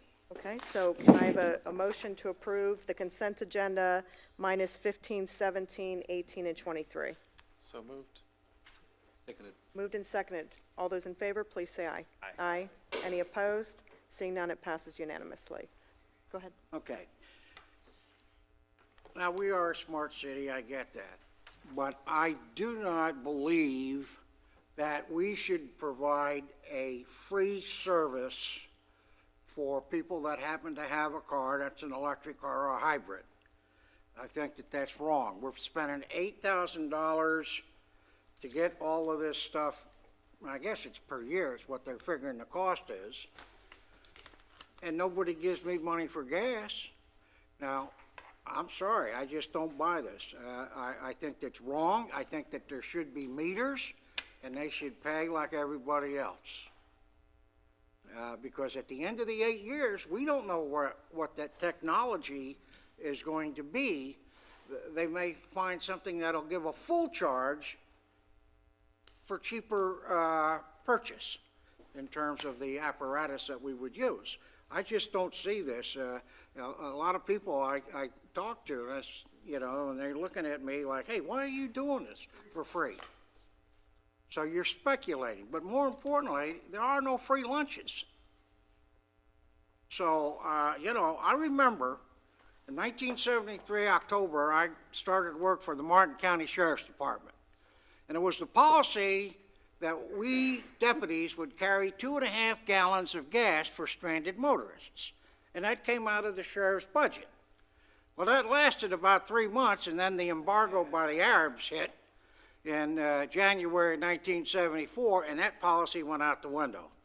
Now, that's the only time I could see a need for carrying that extra gas, because some of these highways, especially US 1 or State Road, whatever the hell it was called, you ran out of gas at 2 in the morning, you were there, unless the deputy came and helped you get some gas and got you out of there. So I cannot go along with that. That's that item. Now, the other items, we got a problem in procurement, and it stinks. We're piggybacking on some of these contracts. And I've talked to Matt, and we've kind of discussed we got a problem. Because how do we know that on a piggyback contract with Osceola County or Savannah, Georgia, or wherever, that's the best price for the item? We don't know. We're just throwing a dice out there and hoping that somebody in Savannah or Osceola County, wherever, has got the right idea. And maybe they did due diligence. But my concern is piggybacking builds complacency. And it's just easy. Hey, we found these guys, they're going to do this contract, so whoop, we'll go on with that. It's wrong, and we got to change it. I'm here to save the taxpayers' money just like you all are, and I found a glitch here. And I think that these things should be held in abeyance until we take a look at the procurement process to ensure that we're getting the biggest bang for our dollars. Now, yes, we use GovQuote, but that has nothing to do with piggybacking. So that's my story. And the other part of this is, some of these items, I want to know where the local vendors are on piggybacking. We forget these people. We talk the crap about, buy local, and it's yada, yada, yada. It's as bad as me going to these meetings on the homeless, yada, yada, yada, and nothing gets done. I want to see our vendors in the public be included in this stuff, and it's not getting done. That's it. Chatty Catty is out for the night. Thank you. Would you like to comment? Wasn't there another one? Did you hit all? Absolutely. So The city reviewed and revised and implemented its new purchasing policy in 2017. So it was recently reviewed by the community and the city council. Piggybacking is generally recognized as a form of intergovernmental purchasing. It's one of the 5 generally recognized processes for us to do procurement. I think anytime we look at purchasing goods or services, there is that challenge to ensure we are getting the best price for our residents. There is a larger context of looking at piggybacking that if the city council, the community want to undertake, we can. Sometimes, piggybacking quotes are utilized because the general theory accepted by the National Government Association that comments on piggybacking contracts, as a sound economic practice, says that it's the National Institute of Government Purchasing, says that the prevailing theory is in some contracts, by utilizing a larger government entity with more experience that has undertaken a complex or expensive bidding or procurement process, that it can be generally accepted that you're getting a good deal in that marketplace. So I think it's good to continually refresh, adopt, look at our purchasing practices. We do use GovQuote on certain items. That does ensure a very robust bidding process. And again, I'm comfortable at this point. We were planning on looking at piggybacking as an addendum to the budget process. Suspending these contracts, if that's a question that was asked of me, and if it wasn't, I apologize for speaking out of turn, is probably not helpful at this point, as we have to conduct regular business within our established practice to continue the city's business enterprise and procure items. So when do you foresee the piggybacking discussion coming back to the council? I would bring it back as part of the budget process, probably in the second quarter of this year, before we get into the final budget documents. I think what we need to do, and I've already have meetings scheduled, frankly, with our procurement and local GovSource folks in-house, finance, to really understand. I think right now we have some ideas, we have some theories, I think they need to be validated, whether or not we actually have a problem or perception of a problem, and bring back maybe a review on some selected piggybacking quotes, do an analysis, how did that turn out for us in the greater context of a marketplace, and then more importantly, bring back a framework that would identify when not using a piggyback or using a piggyback is worth an effort. For example, if we're talking about a procurement contract, I think we see one tonight for an amount of $40,000 to $50,000 that's piggybacked. We very well could spend that amount of money doing a public process to procure that item, let alone procuring the item. So I think we need to have a very a rational, in-depth discussion, staff to put some work towards this and bring back some information again. I would propose to do that if council's interested in the second quarter of the year. The only thing I would like to just bring up is one of the piggybacking contracts is for firefighter bunker gear, and if that is something that's a higher priority that we need to flush out, if maybe we have some of our subject matter experts just give a quick gander at that one, and then perhaps on our next council meeting we could bring that one back if it's Sure. firefighter bunker gear that's imperative that we have. I just want to make sure that we don't. Well, I know there are several vendors that sell bunker gear, okay? And all I'm really concerned about is that we get the best deal going on there. So let's, Mr. Morton's recommendation is to discuss it at a future meeting, but tonight he's not recommending we hold off on these Okay, then particular we items. can go with it. Yeah. But In the future, I'd recommend we hold off, because again, we have a very recent policy that got updated by the council in 2017. I'm It's fine on- with that. We've discussed, let's do it correctly. But I please. wanted you guys to understand my concern, because I'm just using common life. See, you send me to Harvard and I learn stuff. So council, we're fine with having that on a future agenda. Yeah, I mean, my, my 2 cents is, if this is stuff we need, I doubt very much we are being grossly overcharged by using the piggyback on these items. I don't want the firefighters wearing stinky, worn-out bunker gear while we study this for 6 months. But I think it's a valid point that Jack is making. Again, as long as we don't lose the forest for the trees and we wind up spending $40,000 doing an RFP for a $40,000 item that we could just buy using the piggyback process. That's fine. But, yeah, but I would, and as to the, the item 15, which I guess we also still have to vote on, I take Councilmember Howell's point as well, and I asked about that at the workshop where this was discussed. in the future, yes. I don't think the city should be in the business of providing free fuel to the, the electric vehicle owners in the city. On the other hand, I don't think the technology at this point is really distributed widely enough, or the cost that we'd be incurring by participating in what I view as a pilot program makes me want to vote against this. I'd like to see this I know we have other council members who I'm sure are about to tell us we don't need this junk, we need superchargers that'll do it, a full charge in 20 minutes. And it's fully charged. Yeah, but I think for the time being,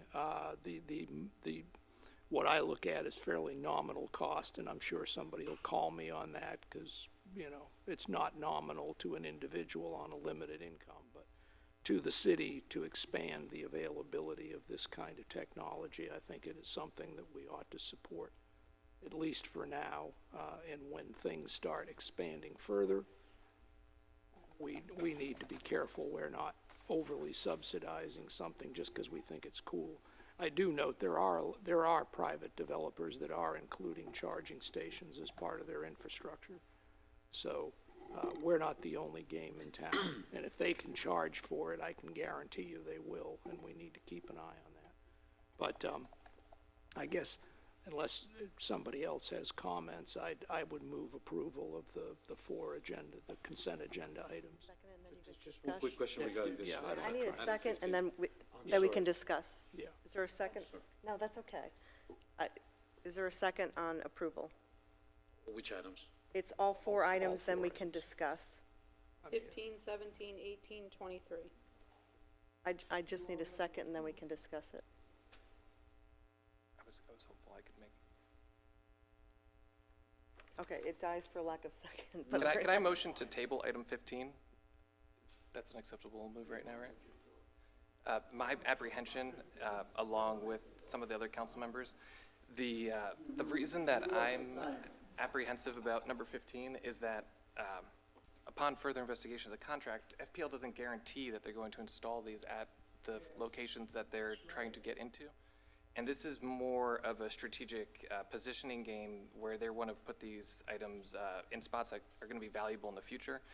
I'm okay with them putting this infrastructure in, but if we table this issue, I would rather them incur all the cost, because this is actually an investment for them if we look at it from the standpoint of EVs, electric vehicles, becoming more mainstream. In 7 years, when these contracts are up, the position and installation of these charging stations will be much more valuable than what it costs for them to install today. And also, the $8,000 investment per charger would not be much for them to be able to just say, Absorb. exactly. Yeah, right. So I didn't reach back out. I should have paid more attention to this item, but over the holidays, I was going over the contract, and if we table this, I would definitely engage staff to rebuttal or just come back to the council with a little bit of a different approach that we can go to FPL with, if everyone would be okay with that. I don't want to kill the motion, because I think it is good to expand EV charging infrastructure, but So motion, agenda item number 15, you're making a motion to table agenda item number 15 only. yes. Is there a second? Okay. Since it's motion to table, there's no discussion on that item. All those in favor, please say aye. Aye. Any opposed? Seeing none, it passes unanimously. Now, agenda item number 17, 18, 23. Do I have a motion to approve that? I'll make that motion. Second. Is there a second? Second. Any discussion? Call to question. All those in favor, please say aye. Aye. Aye. Any opposed? Seeing none. Nay? Okay, seeing nay. It passes, Virginia, 4-1. Correct. Okay. Okay, agenda item number K, 27, is a proclamation for the happy 20th birthday to the city of Palm Coast. Councilmember Cuff is going to be reading the proclamation? Yes. Do I have to go down to read it? I don't think Or do we so. just go out to the, well, Just, congratulations to those of you that have lasted this long. And the good news is you get cake. This is a proclamation of the city of Palm Coast, whereas the early 1970s saw the design and development of Palm Coast by ITT Corporation as a planned community of 48,000 home sites on 43,000 acres of land. And whereas people from all walks of life, bearing all nationalities from all locations across the globe, settled in Palm Coast, and whereas the city of Palm Coast officially incorporated on December 31st, 1999, as a council manager form of government, and whereas the city of Palm Coast has grown at a phenomenal rate over the past 20 years as a municipal government that continues to add vital services and recreational amenities while preserving and protecting its environmentally sensitive lands, and whereas the citizens of Palm Coast have grown together as a compelling culturally diverse community, touching the lives of one another with kindness and caring, and whereas the city of Palm Coast celebrates its 20th birthday, marked with expansion, development, community spirit, and friendship, now therefore be it proclaimed that the City Council of the City of Palm Coast recognizes the 20th birthday of the City of Palm Coast and wishes all citizens happy 20th birthday, if we were only all 20. Be it therefore resolved that the City Council of the City of Palm Coast asks all citizens to join together to enjoy this celebration and continue to reside in the city in peace and harmony with compassion for their neighbors and friends. Adopted this 7th day of January 2020, signed Mayor Melissa Holland. Yes. Happy birthday.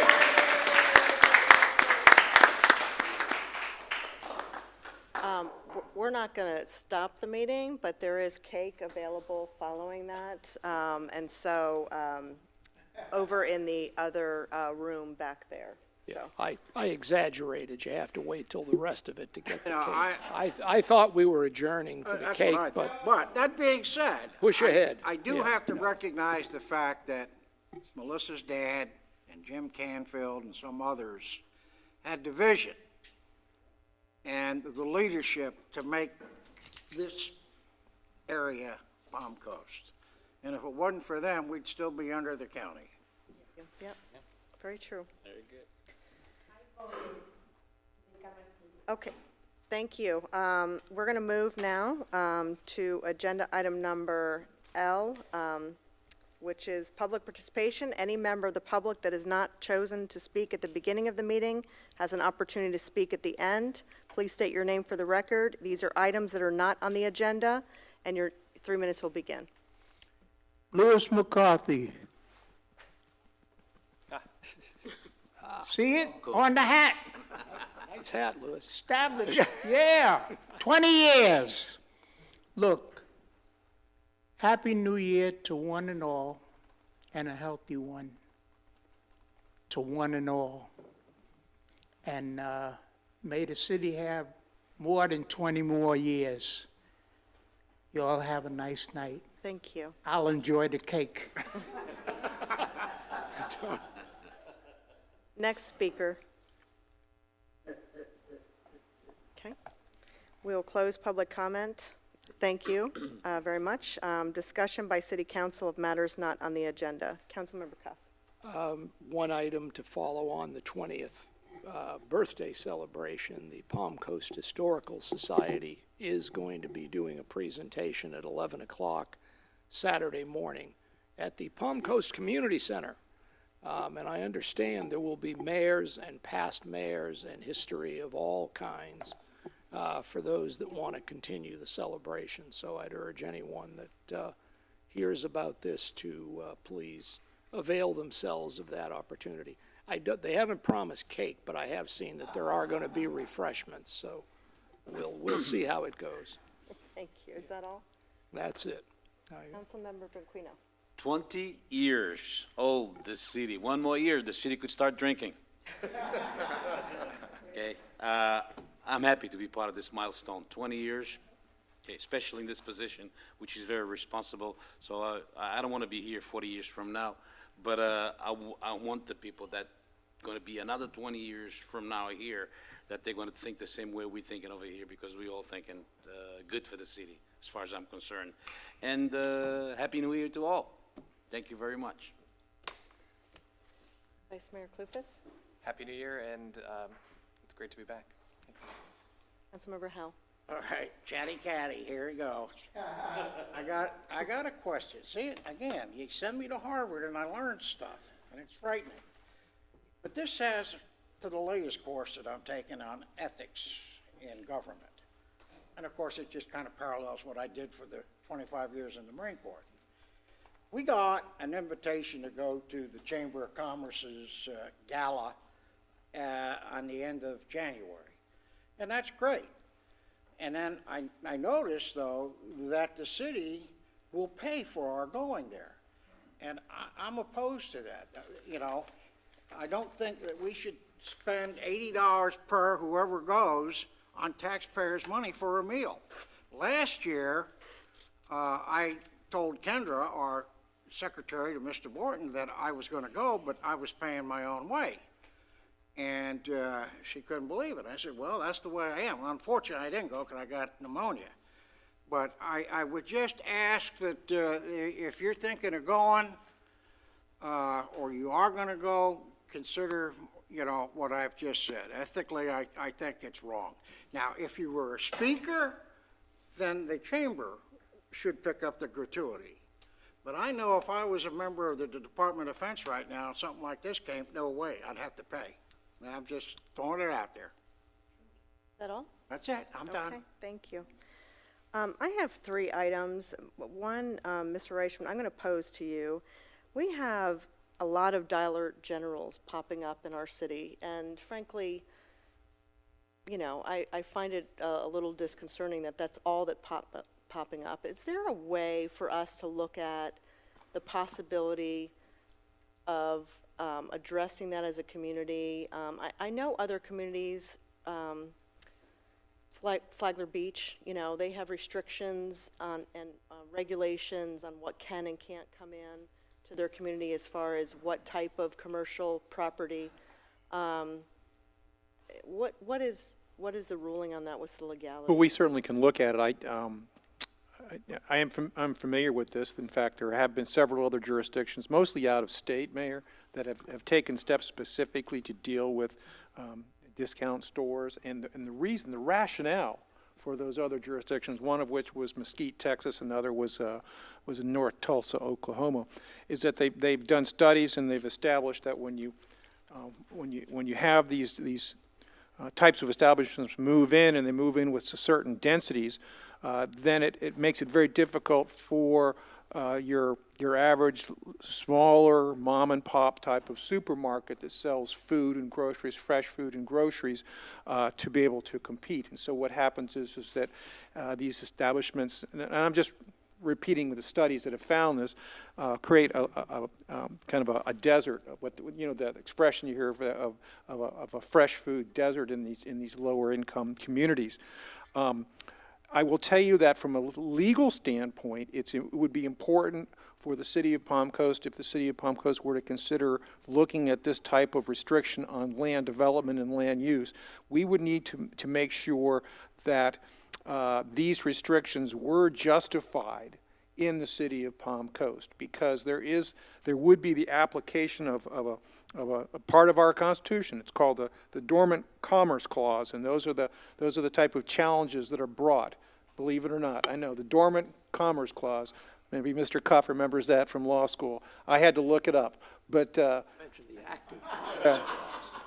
but it actually, as you can imagine, there's pushback when this type of restriction is imposed.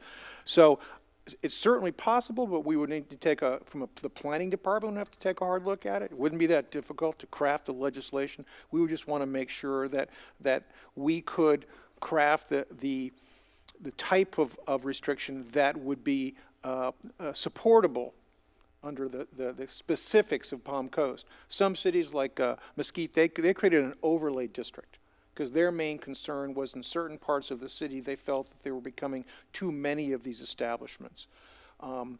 but we have to be careful not to, and this is what the law, the cases say when these types of restrictions have been imposed, and that is that if you don't have a specific provable type of local need, then that's not going to overcome the negatives that you're imposing on interstate commerce. And the general rule is that you can't, unless you have a real good reason, and I'm simplifying here, unless you have a really good local reason to do it, you're not supposed to create unnecessary, inappropriate impairments, restrictions on interstate commerce. Long story short is, if it's the direction of this council, I'd be more than happy to work with your development services staff and department to take a look and see if we would be able to successfully bring this for your consideration and for discussion. I would just like to see what the options are. I mean, I've been in South Florida for quite some time and see different areas that have become blighted and different, empty parking lots in different communities, and it's occurred to me the decisions we make today really have an impact. We just heard a proposal that, industries have changed and they've, changed over time and people's shopping patterns and everything else, and I just see these popping up on every corner of our city, and I'm not sure that, it's a way for us not to at least look at options, frankly. Absolutely. And I'm hearing from residents that are saying they're concerned. So if it's okay with the council for staff to at least bring something back to us as options for consideration at a workshop in the future to discuss, I would really appreciate that. Very good. Thank you, Mayor, Council. I'll work with your development services. We'll take a look at some of the, I'm not familiar with any of these types of regulations in the state of Florida, so we're going to need to, but the cases don't apply. It's not, these are not state cases. These are federal cases that have brought up these legal issues. So we'll take a look at that, see if it fits for Palm Coast. Okay, thank you. The second issue are fire impact fees. I've mentioned this a few times historically we were supposed to do a study to make sure we were in line today with the cost of services, and I wanted to know where we are with our fire impact fee study. Jerry, come talk to us. Straight from the horse's mouth, so to speak.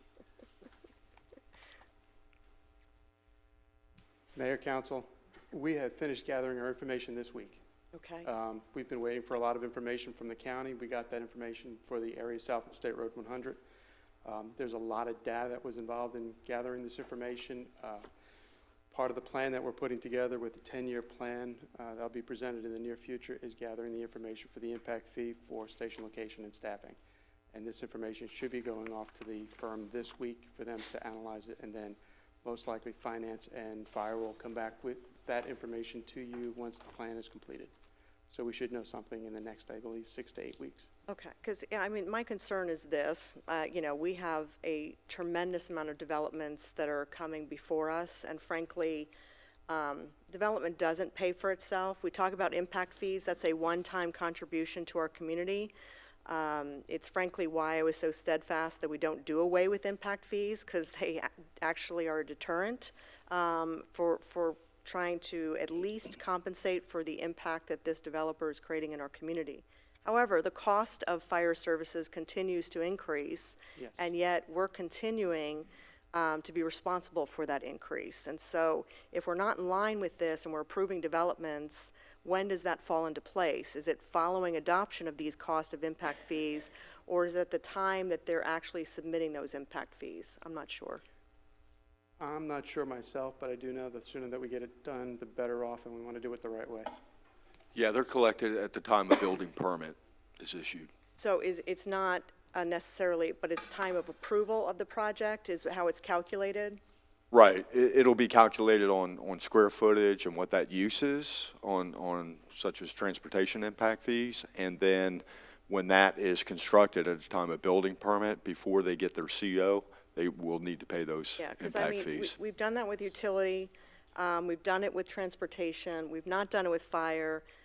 We know how costly this service is. It's a service that's frankly necessary in our community, and we can't do without. When you're talking about parks impact fees, that's a quality of life issue that we try to contribute to for our residents. But You know, we're going through a budget process this year. We see all these developments. This is very concerning to me.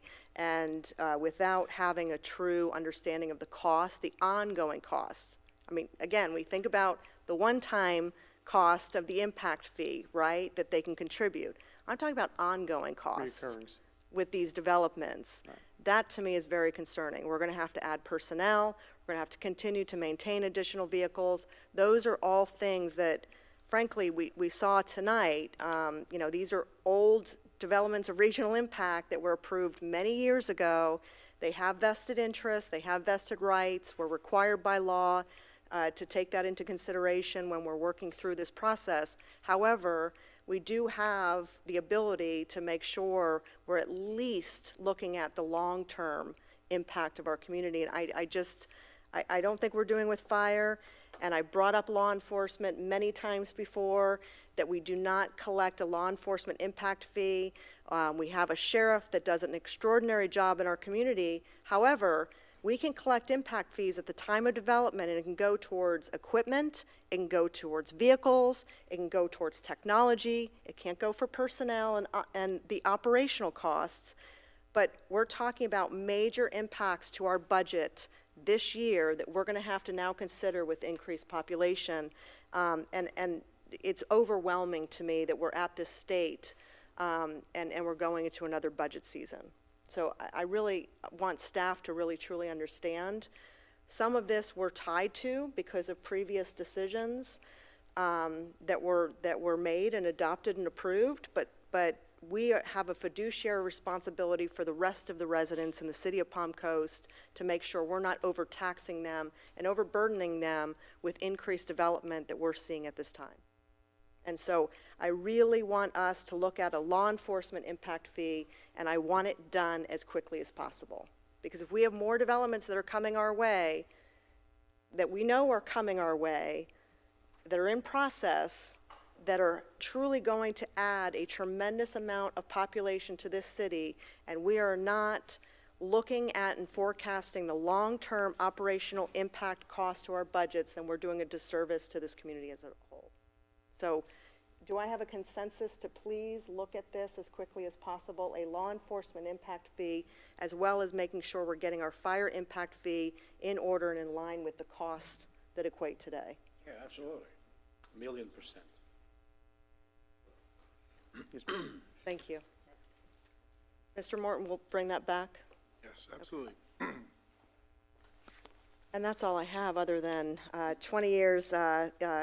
It's great. It's gone by quickly, and I couldn't be happier of how our city has remained just unbelievably beautiful and special, and let's keep it that way.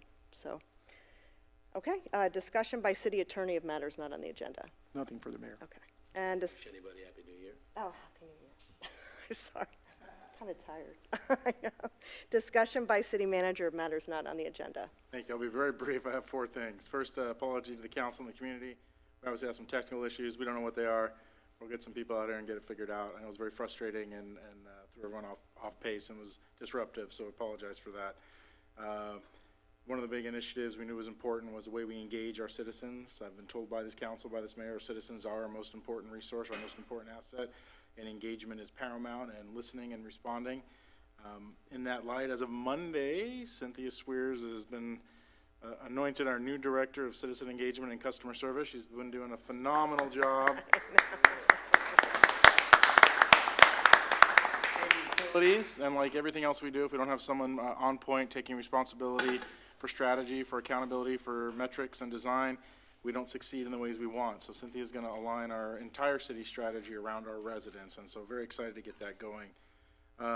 We've been talking about it, and we said in January, in the beginning of the year, we would announce and get plans and prep for the Florida Park Drive community meeting. That will be at the community center on the 29th of January from 6 to 8 p.m. That's when we could reserve the community center. We'll be sending notices out and communicating to our residents that Florida Park Drive meeting will be held to take feedback on, of course, the landscape plan and the landscape mini grant, some of the design elements, signage and enforcement. So it'll be a great opportunity to come out and validate and give us feedback. And then lastly, be remiss, pulled up the app here a little bit ago, validate with Cynthia to make sure I wasn't crazy.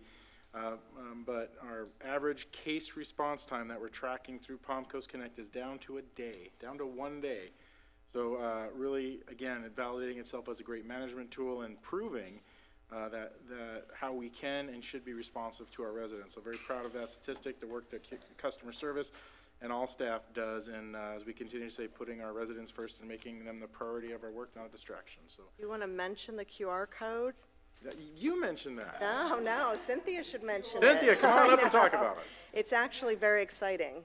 I think it's Yeah, it's exciting. super exciting. Maybe it's not. But it's launching today. First opportunity as a director to Yes. come speak at the microphone. Good evening. We actually are going to be showing it next week in the presentation of council priorities. We added it to that. We are currently working on a QR code for PEP tanks. One of the things that we think with new technology is we want to make it easy for if you're a PEP alarm or you have a sewer issue, you basically scan the QR code. It will automatically ask you your address, take your location, you'll say PEP alarm going off or sewer backing up, and it automatically opens a Palm Coast Connect case. No more calls. They can actually do it right from they can put it on their refrigerator, they can put it on their PEP tank. In the next few weeks, we'll be implementing, going live with it, and we'll have stickers out, and we're going to kind of notify all PEP areas. So we're trying to find, new innovation ways of getting the technology out there and utilizing it, and Palm Coast Connect has been such a success. And I think this QR code is going to take us to another level. So we're excited. Yeah. All right, you'll hear It's more next exciting. week. Thank you. Okay. Oh, be a big motion to adjourn. Second that. There's cake. There's cake. Oh, there's cake. There's cake. Don't run out.